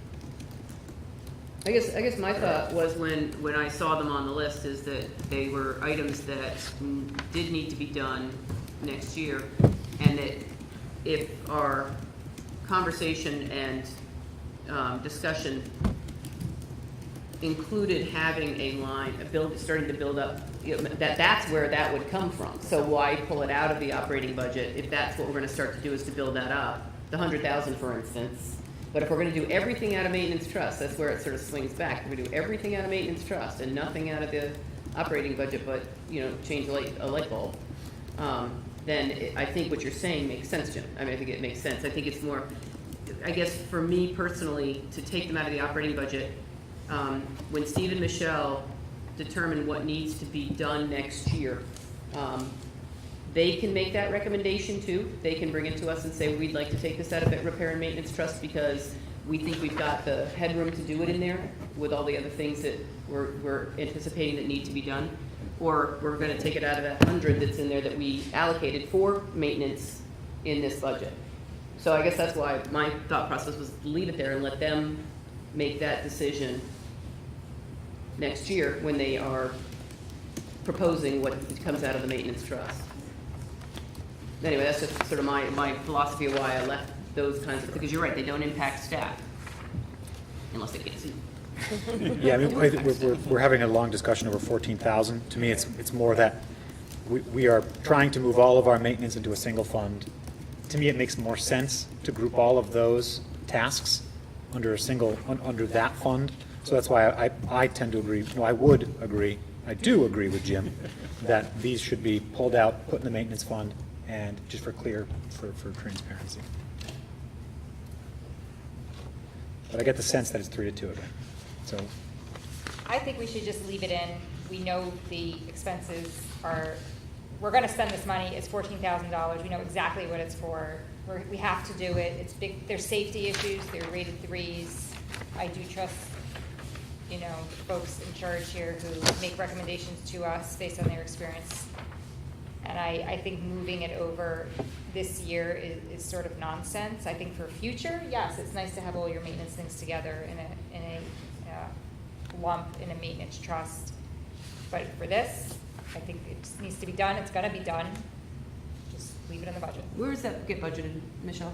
In the 2,600. Okay. All right, so, my consensus would be to leave it in as well. All right, so we'll leave it in for right now. Obviously, we're gonna have to come to, some final decisions about the budget. So is there anything else on tier 3 that anybody would like to discuss? Before you take a couple of minutes for there to be some. Yeah, sorry, Matt, technology support. You could just talk a little bit about, That's one of our positions. that one just got hired, right? Is this, No, we had the position. We had some turnover, but okay. one of the It would be things. half of that position? Right, but How many current people are in the team? 2 plus Matt. Okay, so this is a large. No, and we have significant infrastructure that Matt spoke to about the use and the amount of data that's going through. Yeah, that's why I asked how many people are on the team. Sure. If there were 10, there's only 2 others.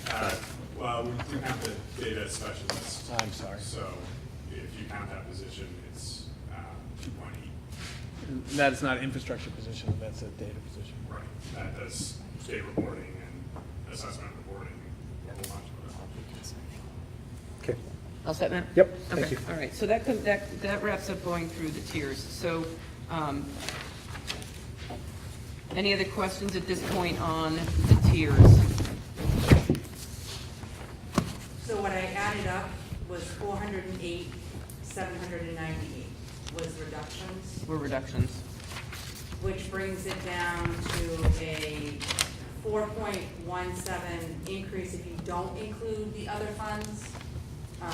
And if you do include the other funds, then it's a 3.92. Other funds. The food service, federal project, because on the big Okay. spreadsheet, Yeah, you'll yes, see yes. 2 different Yeah, We have copies, anybody want the big spreadsheet? Um, We'll set. I'll take it. increases.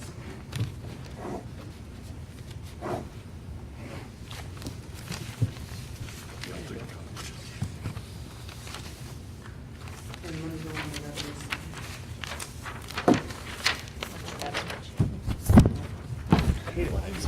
So sorry for those at home. You get a few more, yeah. Sorry. Yeah. Can you just pass them out, Steve? Oh, sure, I I'm just sorry. didn't know if you That's wanted all a new one. Everyone else had a new one. right. Sorry for those at home. Would you like a new one? So it would be a 1.12 cent increase. Let's say that again, for me. 1.12. $1.12. $1.12 increase on the tax rate.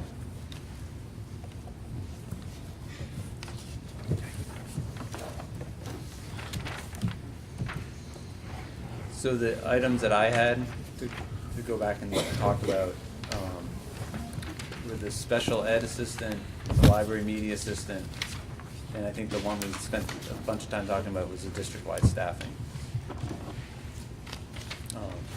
I just think $1.12 increase is too high at this point to ask the town.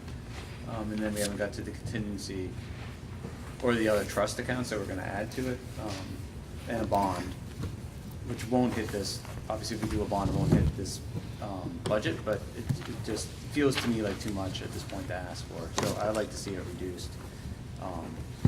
It didn't sound like there was majority of the board that wanted to be there, but that's where I am. Yep, I agree. I think that the safest option is to look at the $100,284 in staffing and allow leadership to make a recommendation rather than selecting specific jobs. It feels like this is an opportunity to reflect on current levels across the district and make, I mean, again, this isn't easy, but it feels like this is the right thing to do to lower that tax burden so that we can think about those other items that Jim mentioned. I'm not willing to make any further reductions because I feel it impacts the education of the students. And, you know, as a school board member, I'm on the school board to watch out that we're actually educating the children. And I'm very conscious of tax rate, but there's only so far you can go before you start impacting the education you're delivering, the services you're delivering. And I think it's our obligation as a school to deliver the quality education we have been delivering, and I don't see there to be room to make further cuts. I don't think it's fair to say that, I don't know if you were saying that we are not here for the students. I mean, we're here for the students. I'm looking at capital improvement, maintenance, facility, contingency, and I want, it isn't just about the operating budget. The operating budget isn't the only thing that's going to make the education in this town better. It is the whole picture, and so that's my perspective, is I think every staff member here is, I'm sure, productive, but I do not think that this town can handle increases in operating, a pretty large contingency request, we need to make a lot of improvements to our facility, whether it's in capital improvement or maintenance, and so I am here for the students as well. I will be here for the next 20 years to pay off whatever we decide to bond, and then some. But we have to make hard decisions in order to improve the overall student experience at Hopkinton.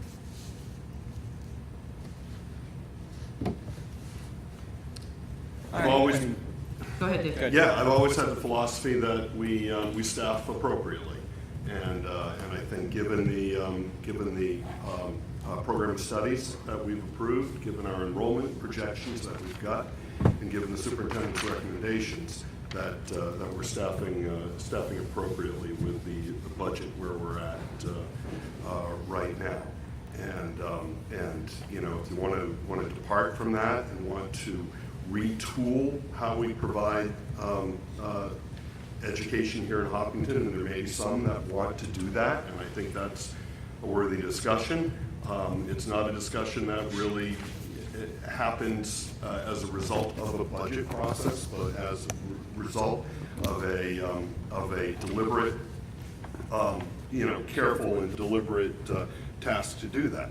If we want to go ahead and do what Commissioner Edelblatt wants to do and has suggested, which is this learn everywhere model where you get graduation credits for brushing your teeth, then yeah, I mean that will change things, but it will also change the opportunities for our students, and honestly, I think it'll change a lot about the Granite State within it. So. I mean, I think reducing a budget by $100,000 is not going to change the Granite State that we live in, nor does it compare us to what the Commissioner of Education wants to do. It's getting a budget that's less than $1. What I was talking about was that change in delivery style.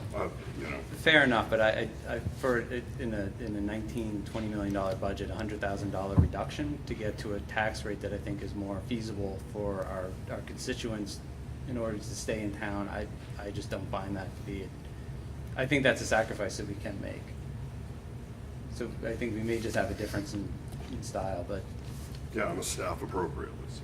Well, I think, so again, I think one of the things that concerns me about that particular item on the tier, the way it is that for me the concern is not, is more about the fact that it really sort of slices and dices $100,000 out of staffing in general. And I guess that if there are a few board members who feel very strongly that we can reduce the budget by a certain amount, I'm not sure I want to tag that as staffing. because I don't want to put our administration in a position to have to make that kind of slicing and dicing decision because it was approved in an operating budget to reduce staffing by $100,000. So I guess for me, that's why that particular item does not sit well. It does not feel comfortable to me to just say, cut $100,000 out of staffing, you know, for the reasons that I sort of explained. But, you know, clearly there are going to be differences of, you know, of opinion and approach, and you know, it's our responsibility to get to a place where the majority of the board feels that they've been able to have the opportunity to provide their input, had the opportunity to have civil debate about various aspects of the operating budget, and then land in a place that we can all support. So I think that from there, I think that one of the things, before we make a final decision on the operating budget itself, we need to discuss contingency about what we just put in there, because I think that we've got a lot in there right now, and I want to make sure everybody's on board with what we have, and come to some preliminary decision about what that would look like, because we've talked about 100% second grade, and then possibly a percentage of the remainder of those items in that contingency fund. So if you guys are willing to roll with me on this and just walk through the contingency to make sure everybody's on the same page about what we just moved into it, so that we know. I've calculated and I think I got the second grade correct. All right, so what I had moved to contingency was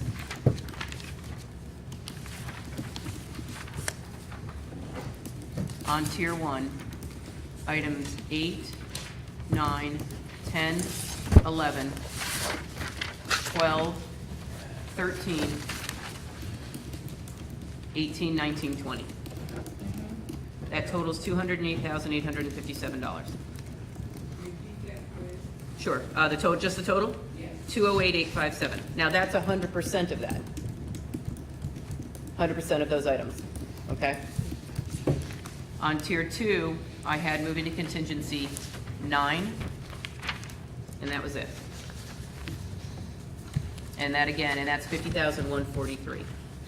And that's 100% of that. That's the other half of second grade. So, given the discussion about funding 100% of second grade in contingency, and the remainder of those items that would be funded at that would be proposed to be funded at 1% of that.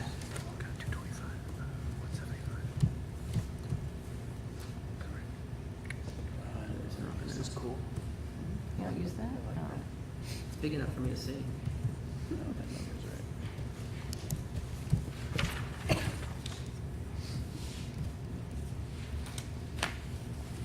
Second grade would be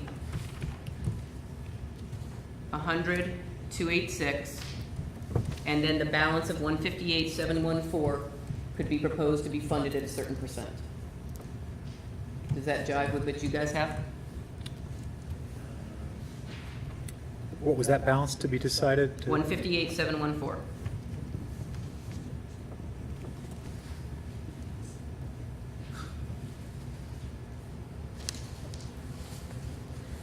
So whether the discussion is to fund at 50% of that remaining balance, we're still going to be above the 150 that was originally suggested. Right. I think the board has to decide that they're comfortable with going with a higher contingency in order to be able to keep these items and provide the flexibility of Steve and his administrators to make the right decision to staff appropriately, given changes in our student need. And what that would be. And if you guys want to just look quickly again at what the items we moved into contingency and assess the risk of those or the probability of those. I was never very good in stats, so don't ask me to figure out that. How's that? Well, I think, Steve, I'd like to hear your opinion on those items in terms of the risk, what you think. Are there others in that list that you do feel should be at 100%? Well, at the, we're pretty good predictors at the secondary level. Yeah. You know, we know and we can look.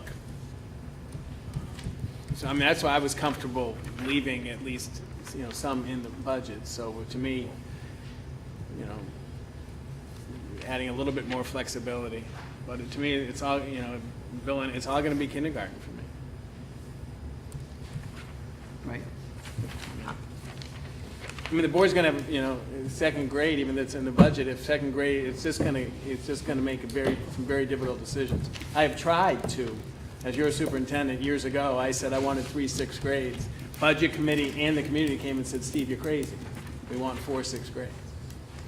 So this is what this does. Right. Any other input on the contingency? Just so I have the numbers, so if we did everything we put in there at 25% and then the English at 100%, the total would be, what is it? Say that again? So everything other than English was at 50%. So first and second grade's 100%. Mm-hmm. Second grade's 100. No, then I was, and. Just in our And then balance. second grade was 100 over the Yeah, total. just in our balance. So I have a number, I don't know if it's right.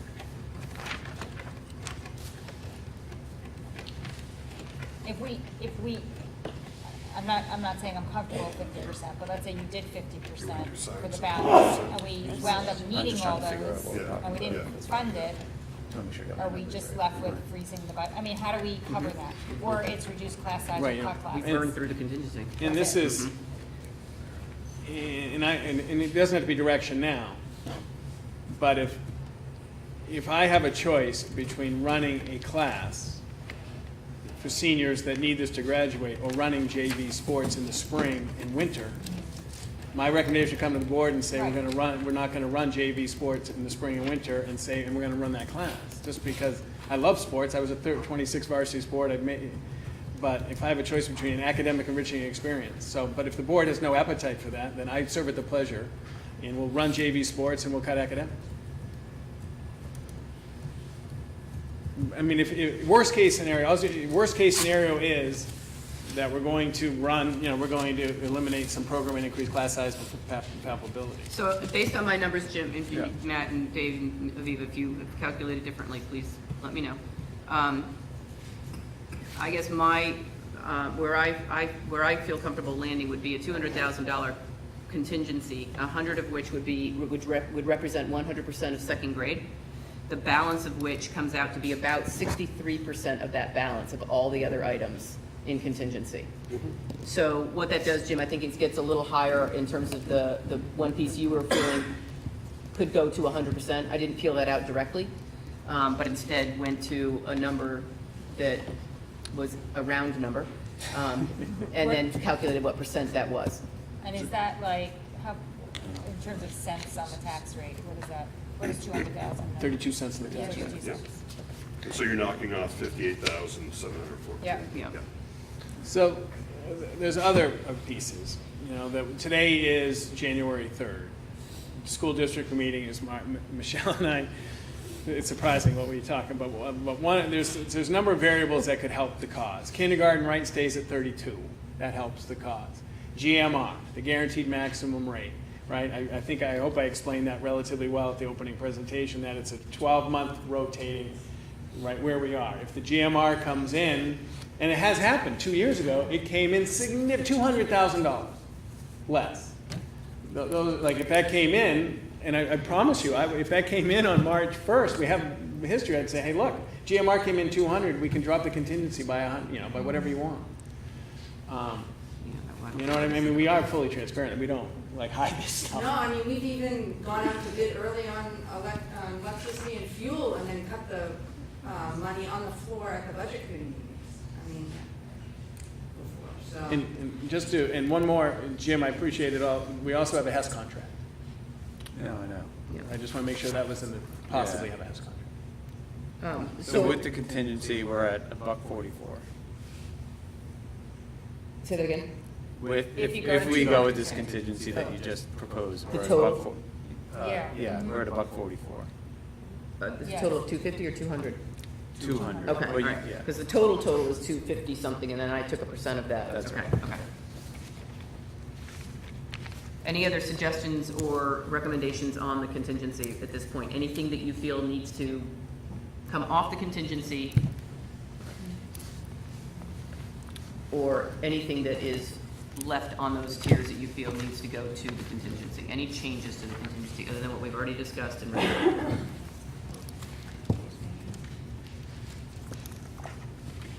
All good? Okay, all right, so, we'll put on the table right now those items that we've identified as going to contingency at the percentages that we discussed, and 100% of second grade, okay? All right, so the other items that we moved, just to make sure we review all the pieces, is we discussed moving food service to Article 10. That was Steve's recommendation. Adding 25,000 on the revenue sheet, and that's not an action item tonight, that's in our Right, so that would accounting. that would be essentially taken, out of the budget and move. So as long as we were all on board that would be, that recommendation would be taken. And then we talked about funding the George Park drainage and parking lot out of the maintenance trust. Okay, so because those are the other pieces that were on these tiers. The remainder of the items that were on these tiers, we have discussed about remaining in the budget or are debatable for some. How's that? Okay. So going back to the overall number, and Michelle, you came up with an overall number? I did. 20,780,647. Say that again for me, please. 20,780,647. Let me digest that for a moment, please.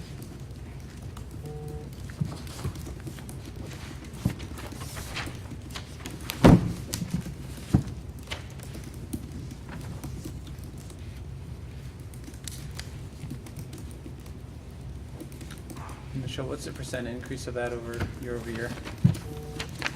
That is 4.17% without the other funds.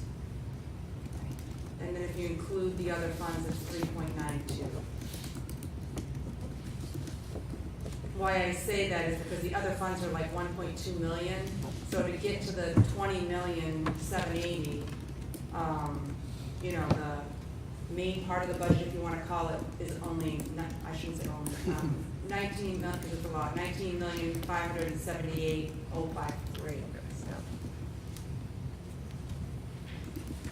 Any further discussion on the operating budget at this point? I'm still crunching a couple of numbers, so I'm not ignoring you. I'm not ignoring you. I'm not ignoring you. Any other questions for Steve or Michelle? Matt, at this time?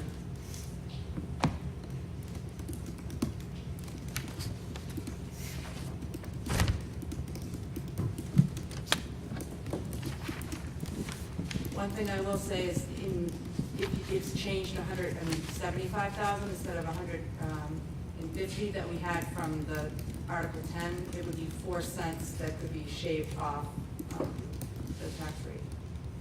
Say that again for me. So you talked about earlier adding the 25, that half of the Food 50. service. That would be a reduction of 4 cents, so it'd be $1.40 instead of $1.44. Okay. We increase revenue, so tax rate goes Right. down. Okay, did you get it?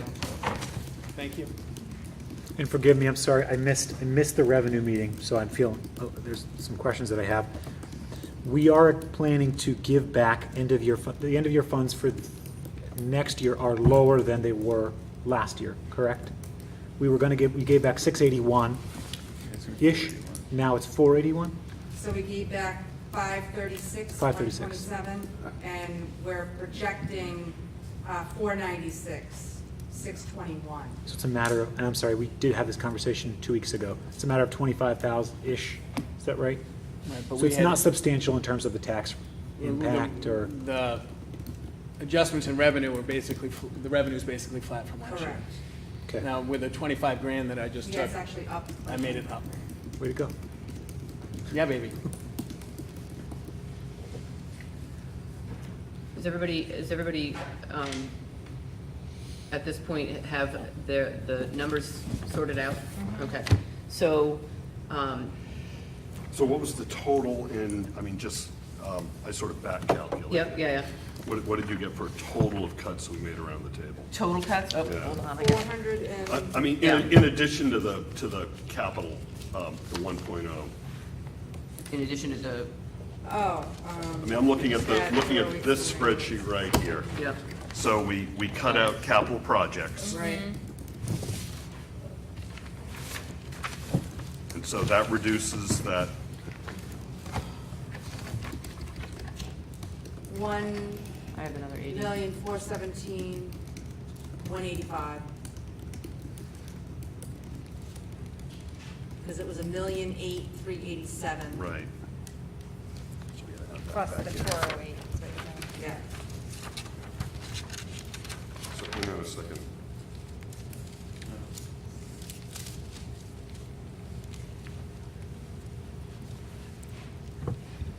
What was the number you, Oh, sorry. what was the number you had, Michelle?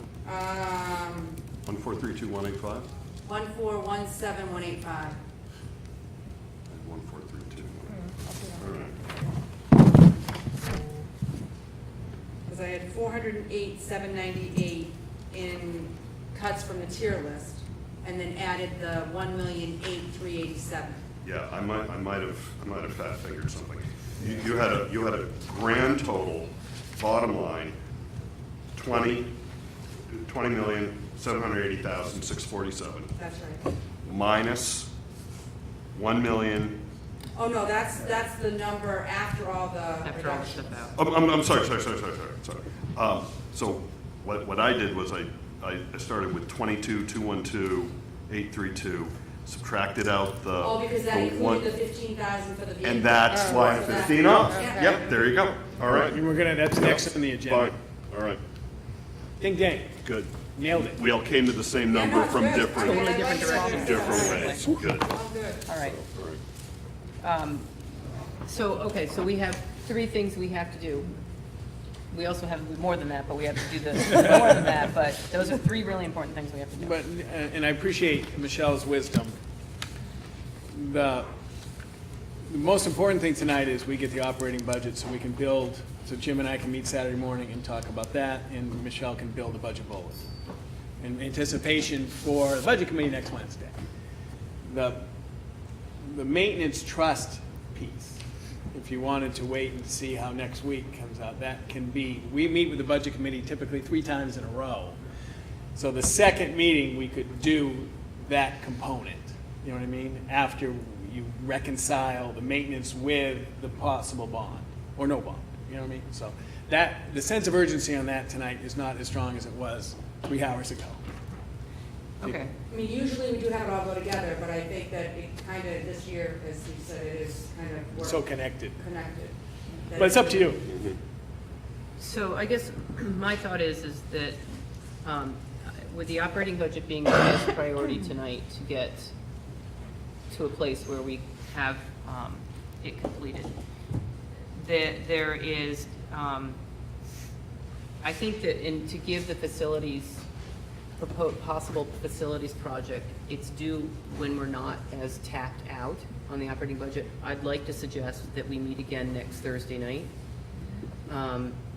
And I know Dave, I quickly asked you yesterday, to do the facilities piece. At that point, budget committee will have met and we will have made the operating budget presentation next Wednesday night. Yes. Another And reason- so it would give the board a chance to review and come to a Is there place where another we can day agree we on could that. meet next week? Because I think Yes. I think I texted you that I'm. Yes, I've- you did. I've You got did. a, You're right. When's the budget committee? Wednesday? Wednesday. So Friday. Yeah. You could do it that night. What? Just kidding. I'm not back in town I till could late do Tuesday, it, but, I could do it Monday, or select board meeting on Monday? Yeah. Yes, I do Yeah. have a select board meeting. I could do it Tuesday. When are you back, Liz? I'm not back till late Tuesday night, but I mean, if 4 people can do Tuesday, and it's only me, Aviva can run the meeting, and I can be No, you gotta be there. on You gotta be there. phone. Yeah, Tuesday was the only night I can do it other than Thursday. I can do Thursday. So do you need me on Thursday? Not if No. you and I get to talk. Yeah, you and I can Okay, talk, all okay, right. all right. That's So, fine. thank you, Keep Dave, I it- keep it appreciate to that. Thursday. So, I'm not certain about Thursday either, though. I mean, I'm happy to talk to you before. well, I mean, 3 people, well, Tough to pass a budget. what's Yeah, that? It's tough to pass a budget. Well, Yeah. you'll, 3 or 4 people. well, you got the budget number tonight. Well, I mean, Yeah, But but it's the a bar- facilities. but a bond question is pretty, yeah, one of those- relevant to yeah, it's one of those things. everything. So, Yeah, yeah. You want a full Friday? board. The only Friday other doesn't work? suggestion, I could, Friday's fine for me. I could probably, Friday night? bring pizza. I could do it Friday night. Jim, Friday I can night? do Friday. Yeah, it's hard on Friday night. You're only in 10 meetings a week, right? Yeah. Why don't you keep it for Thursday? Okay, Matt, let me know. My only other thought is whether because with the presentation for the facilities on Wednesday, it's a little less, probably a little less preparation than the operating budget for the budget committee would be to meet Monday night. Oh, you have select board, don't you? The Yeah, following Monday? yeah, so I can't Okay. do it that All right. Never mind. Crazy. It was Those are just to push it out that following Following week. Tuesday. The only other piece, sooner rather than later, is if the HES negotiations end with an agreement, we'd like to bring that to the board so that can go to the budget committee in one of the next 3 meetings, typically before the hearing. Okay, let's stay with Thursday. How soon will you know, Matt? If my wife is awake when I get home, Okay. Fair enough. Fair enough. Thank you. So, I'm not going to text her right now. What that does for tonight is to put facilities to make a decision on that next week. So getting the operating and the contingency, whether or not we want to address the vehicle replacement tonight and the special educational trust tonight. Special Education Trust is an easier one, it's a recommendation of Yeah. 0. It's a recommendation of Yeah, 0. that's We can do that action item unless somebody feels That's a differently good one tonight. to do. Let's It's get not an that action out of the item way. unless you... But would be the funding of the building repair and maintenance. That would be the other piece that I think has been pretty integral in our discussions tonight. So I'll take any recommendations right now for the, I think we've arrived at a recommendation for the contingency fund right now. But I'll take a recommendation for the operating budget. Or if you'd like me to make one, I'd be happy to make one too. I'll make a motion for an operating budget of $20,780,647. Say it a little louder, Dave. Excuse me. Motion for a operating budget of $20,780,647. I'll second that motion. Any further discussion? Michelle, is that the, That's Shows- exactly right. okay. So I'm gonna vote against this budget. I think $1.12 on the tax rate is too high. I think there's other areas that we discussed that we could reduce this by. So I'm not comfortable voting for a budget this time too. Similar here, I just think, given the conversations we're having around facility and the maintenance and capital improvement, I feel like this is too much, and I can't vote for this either. Okay, so we have a motion on the table for a budget of $20,780,647. If there isn't any further discussion, all in favor to approve the motion? Aye. Any opposed? Nay. That's a 3-2 vote to support the motion of $20,780,647. We need to do an action item for the contingency fund. I'll take a motion for the contingency fund, please. I'll move that the Hopkinton School Board recommend a contingency fund article in the amount of $200,000. So that won't be, I think that's what. yeah. I'll second that motion. Thank you.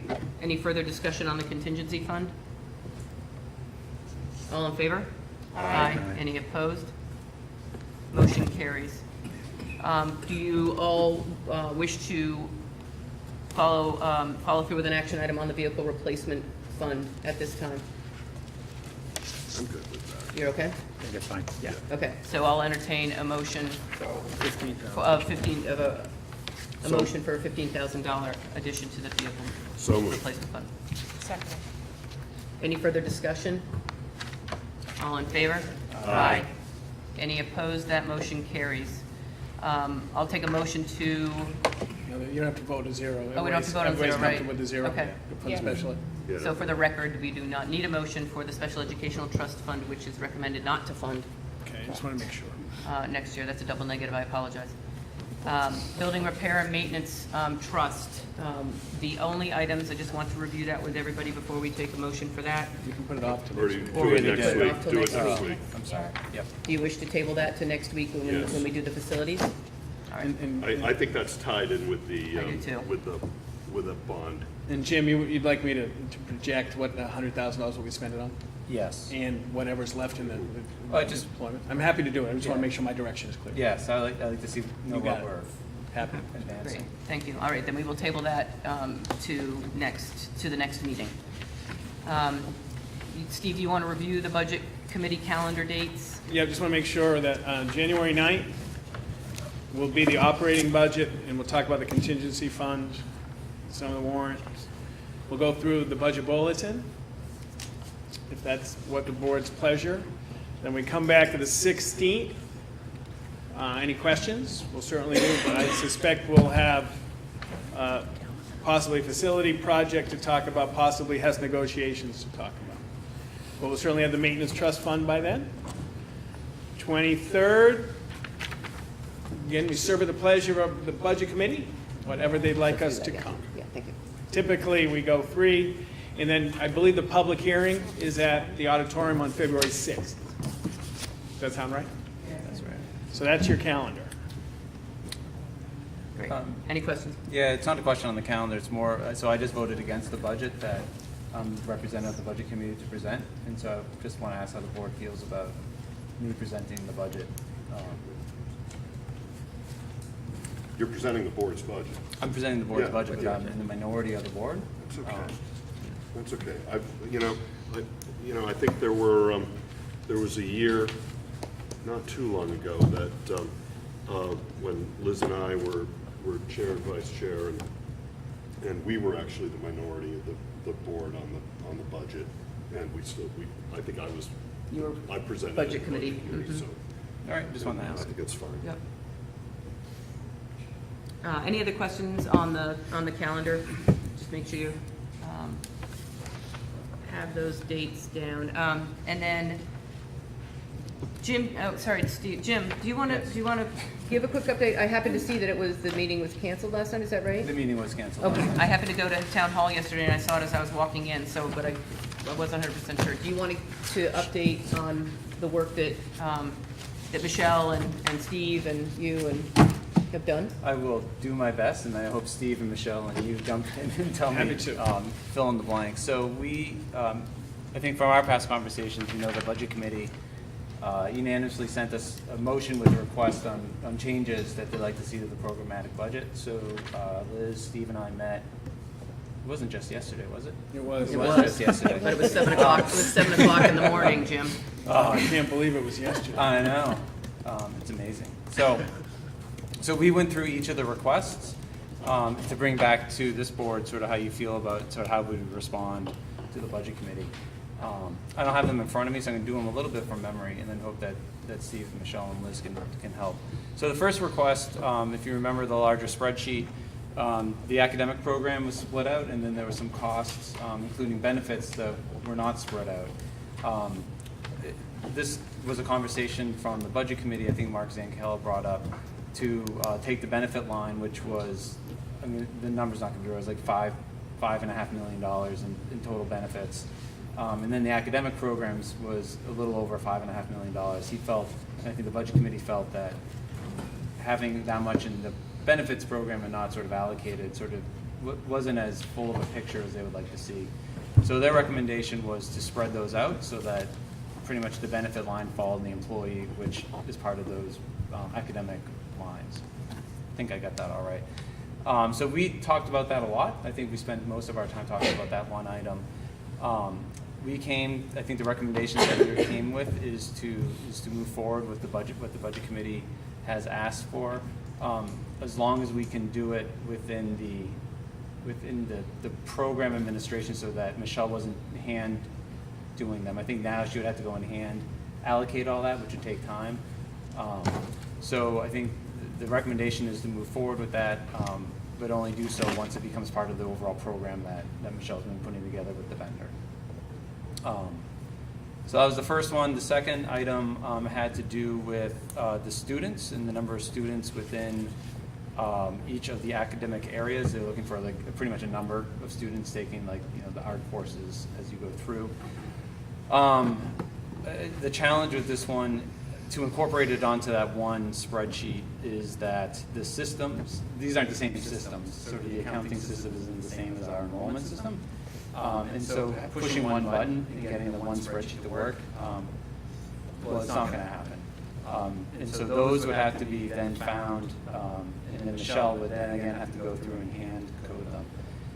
So we wanted to recommend back to the budget committee that we can still give them those numbers. It would be easier if it wasn't just done on that one spreadsheet, that we could do it, and Steve would have the Class size and a legend, so what numbers of kids in art, and I would do it like in art is pottery is an art class, or in engineering is an, so you could match up under pre-engineering the courses and the number of kids in that class. So we can accomplish what they're asking for, just not do it on that one spreadsheet, but just make it, if it was in Excel, it'd be a separate worksheet. It'll probably just be a separate document.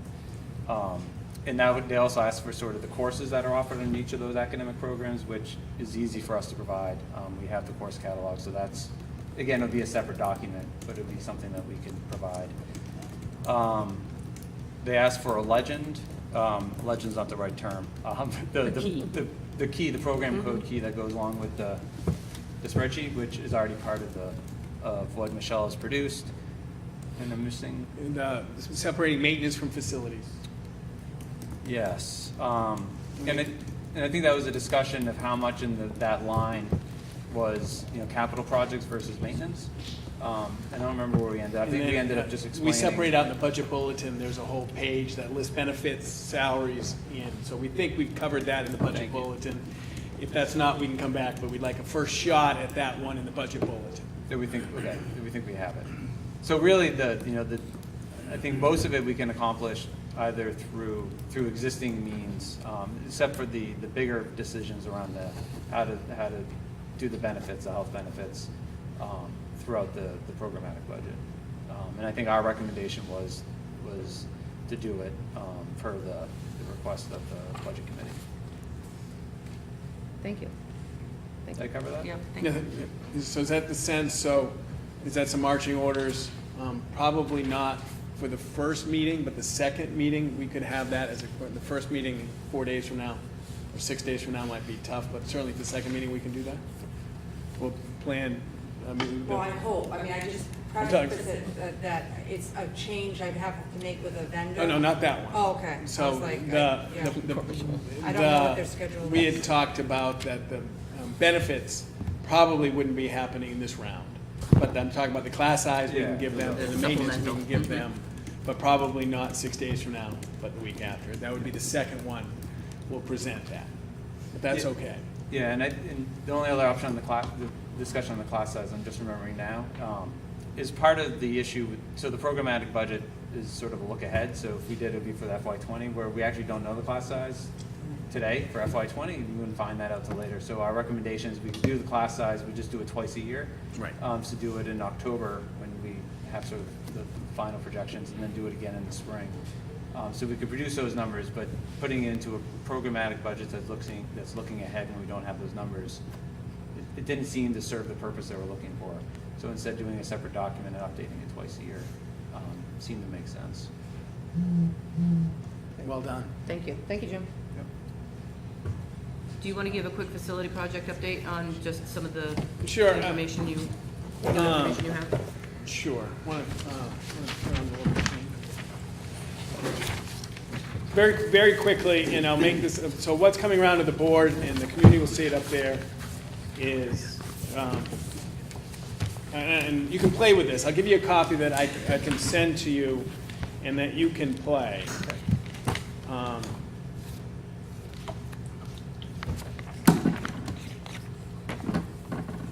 So what you have in front of you is a spreadsheet. So if you remember in the third unpacking going back in November, I had some unanswered questions.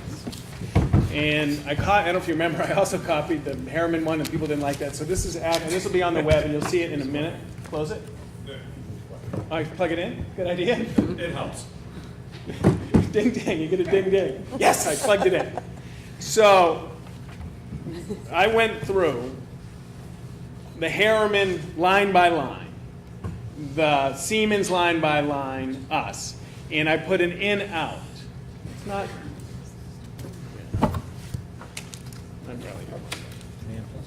Anyway, it's all good. So, I don't know what's. You got to do something for this, Matt? Let's refresh. It's ugly. So the re-roof. All right. Let's blow it up. Yeah. All right. Sorry. And you can. So what I did. So you can go through. If you put out and in, it changes your total and it changes the total. So the first component is Harold Martin through 16, and the red is the sprinkler system, but in is roofing, in is carpeting, in is air handling, in blah blah blah blah blah.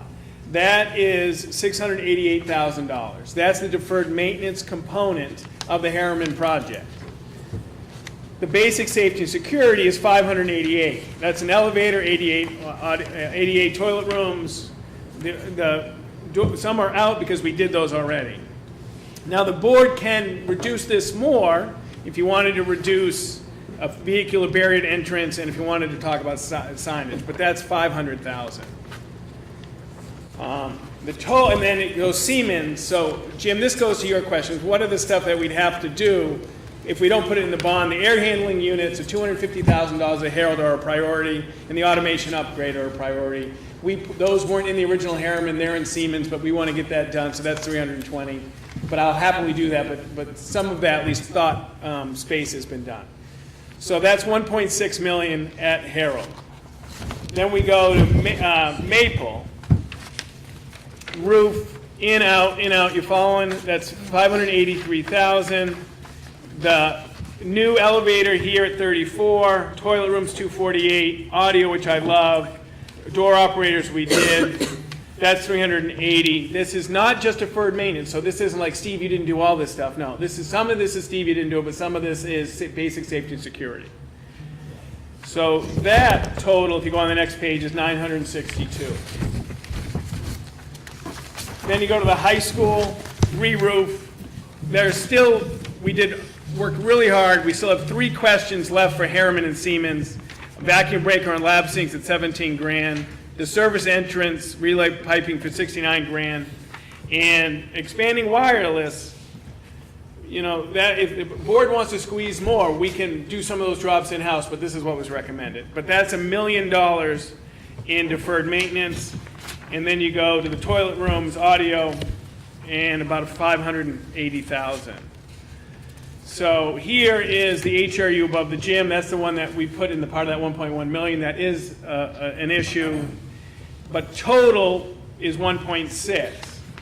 And what I really wanted to do, if we had a bigger screen, is what I did was, if you change one in, it actually changes the total. It like flows through. It's like serious. I'm like advanced spreadsheet guy now. So that's $4.2 million. Now, you're driving around between now and the next meeting trying to figure out. $4.2 million cleans up a significant portion of deferred maintenance. It makes us safer. It makes us more accessible. It's not perfect, but it's improvement. The $3.2 million at Harold takes care of the crowding, and the $2 million takes care of the labs. That's an under $10 million project. We started with $29 million a year, all this work. And as I said, it's a huggable project. It is a project that, if passed, is a really good, it makes me, as your superintendent after 20 years in the district, excited. I'm sorry that I can't, with Jay and Harriman, I can't get you an accessibility number that I can look in the eye and back it up.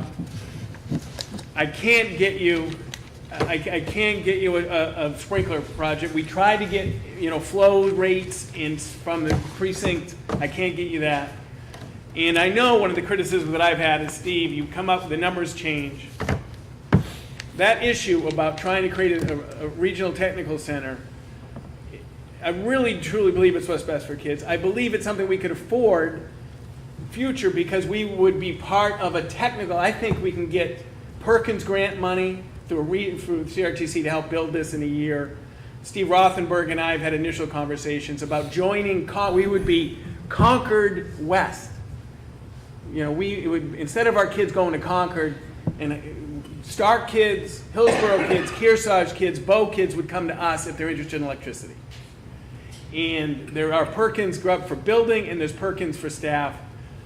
And it changes of wood, which I love wood, but wood is an exposure. This is a trade. So those are the. I can't give you a number on that today. I apologize for those three things.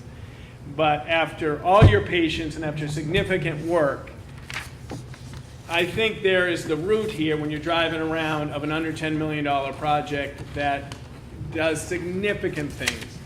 What I will do is I will send you a board copy of this. All you have to do is change an in to out, and out to in, and you can play. And if you're not happy with 4.2 million, you can go out, out, out, out, out. You know what I mean? And get a new number. And I will take a look and say, there's the CIP is okay, but it needs significant work because I have to put in all the funding.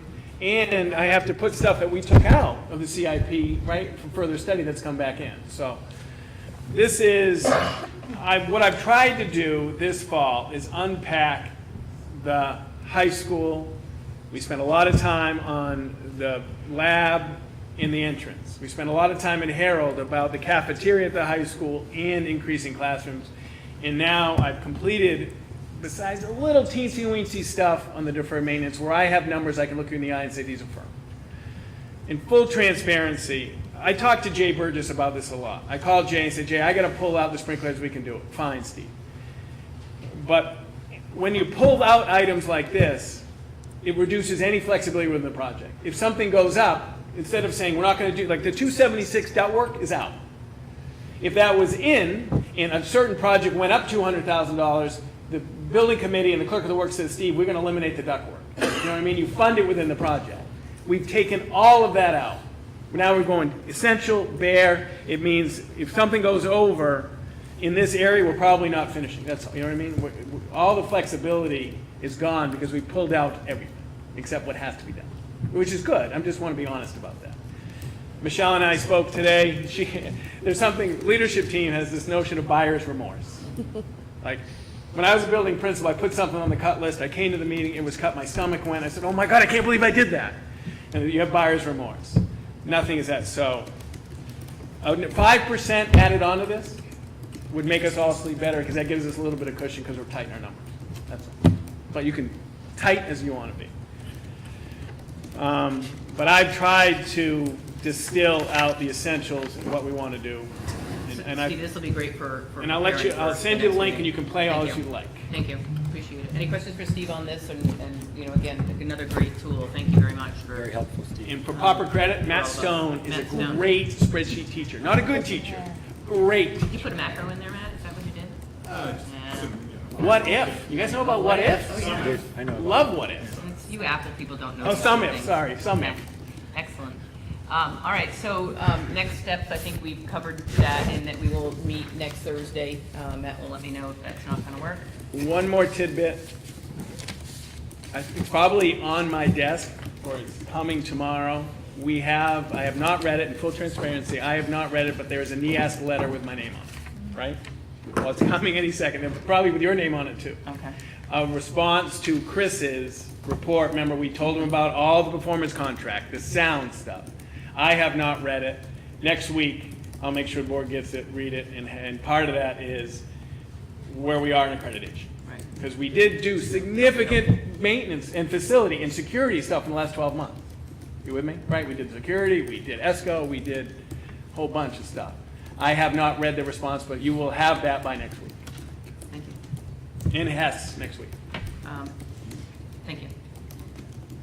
You want to keep going with calendar, because we did not vote on it last week because Matt needed a little extra time to look at it. Anything? And I saw an email in my inbox, but I didn't. I sent some feedback for consideration next year. I think at this point, I just wanted Okay, to, thank you. because I have some thoughts, but for next year and beyond. I think I'm good with as it is for next year. And thank you, and I look forward to embracing that with an open mind and spirit. Love it. Great. But I think we want to turn that, if the board wants your items, I think they should be shared with the board and as directed to Steve. Because I did see a blizzard bag in there. Love blizzard bags. And so if you want to do an exploratory on blizzard bags, I serve at the pleasure, but I would need some direction. Yeah, we could talk about it when it kicks off next year. This was more thoughts for the committee that works on this next year. Gotcha. Here's some thoughts. What, I would like to, but I'm going to turn that into specific direction so we answer your issues. Okay. Yes, so when that comes to us and when the update that you are working, that it is being worked on comes to us, that would be a good time for the board to know kind of what that feedback is, Matt. Yes. And then give Steve direction as he moves forward too. I sent it to almost everybody at the table. Sorry. Forwarded it to you. All right, thank you. Bill All sent it right, to so we're ready to act on that tonight. Last item is the addition to the agenda of the acceptance of the notice of retirement. Yeah, Carl Olson, longtime teacher, huge influence on me professionally, personally. Two great stories about Carl. The earliest exchange program in the state of New Hampshire was our German program. Carl maintained that, and two wonderful stories. One, he missed his daughter's graduation to attend the exchange. That personal commitment to a program is something I just will never, and he would hate me saying this, because when I stumbled upon this fact, he didn't tell me, and I said it to the board. And the other piece is a little known story that two people, because of the exchange, got married. I love those two stories. Carl and Michelle, but Carl in the German exchange walked the walk of experiential education for his students like no one I've known in this position. And I had a discussion with him on the PD day, an intensive, thoughtful, philosophical discussion about curriculum, and he was as into it and refreshing. And then to get this in the mail, I was stunned, because we talk about teaching through the tape. Carl Olson, if he's retiring, he is sprinting through he has not mailed it in. I can tell you that, because he was engaged about improvement on December 22nd, 4 days before he announced his retirement, as he's always been. And I will always admire and respect someone who sprints through the tape, and he did. So those are just, Thank you, Steve. anyway. It's a great reflection too, yeah. At this point, we have the second opportunity for public comment. If any of you who are still remaining with us wish to come up and provide comments, I know it's been a long meeting. We appreciate you staying with us. Very informative one. But if you do, wish to just step up to the microphone and just lean in and give us your name.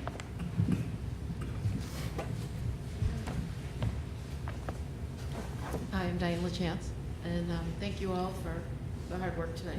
It's not easy. I wasn't looking forward to this meeting for myself and for everybody at the table, so I thank you for your dedication. We may not always agree, but it's hard work, and I wanted to recognize that. Since we're going to talk about the facilities next week, I just wanted to say that I appreciate Aviva's candidness about the fact that, I haven't been spending money on deferred maintenance. That's a problem in the school district. And there hasn't been a lot of time. This budget has been discussed over a very short period of time, and decisions are being made quickly, and that I find very difficult. But one of the things that I don't think you're going to have time to discuss, or maybe you will, is how did we get there? What were the problems that got us to this, and what are the resolutions? Because I'm going to have a hard time approving more money for deferred maintenance and where we're going to place it in the budgets if I haven't heard, why it happened and how it's not going to happen again, and that this money's actually going to get spent. So I'm just giving you a heads up on that. I appreciate what Matt had to say about, not starting at where we are and just going up, but taking a review of the budgets. And I think that's has a lot to do with a programmatic budget allows you to do that. And I just wanted to support Matt in that because You know, we also, David had talked about the fact that, you know, we have bonds because we want to spread the cost over all the people using the services and getting the services. But for the last 10 years, you know, we're going to be paying now for 10 past years of deferred maintenance is going to be heaped on a smaller number of people. I think it would be good to look back and see what we've done over the last 10 years, what we've added that we thought we could afford that maybe we can't afford and we have to do differently. It's just a thought that came to my mind. The other thing is, I'd never heard of a regional technical center idea before. Has it been brought up at this meeting before? Or is that brand new? No, yeah, these are just things that have sort of come about in the last couple of weeks. Okay.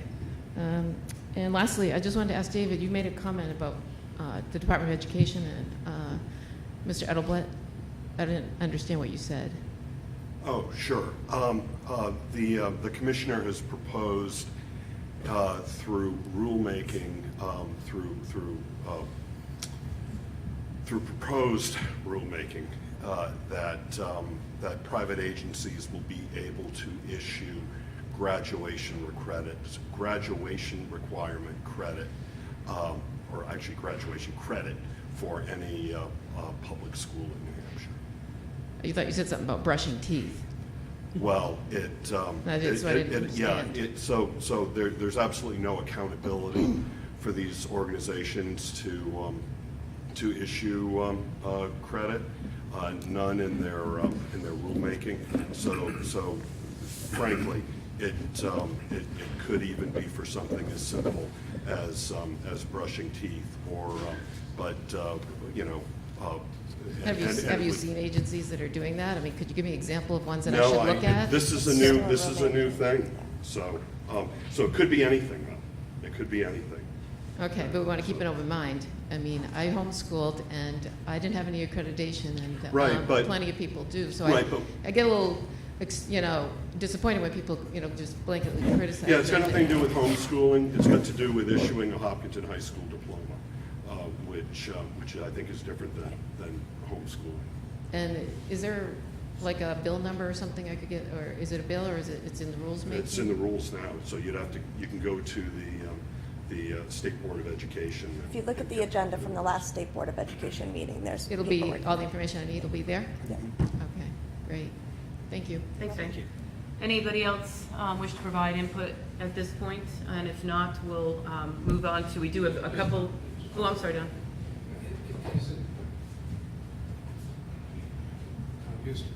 Is the mobile home, mobile units at Paramount, is that off the table? At 3.2 million in your proposed possible building up to 10 million, the 3.2 is a full construction, I assume. That's correct. My question is the mobile part of it totally off the table?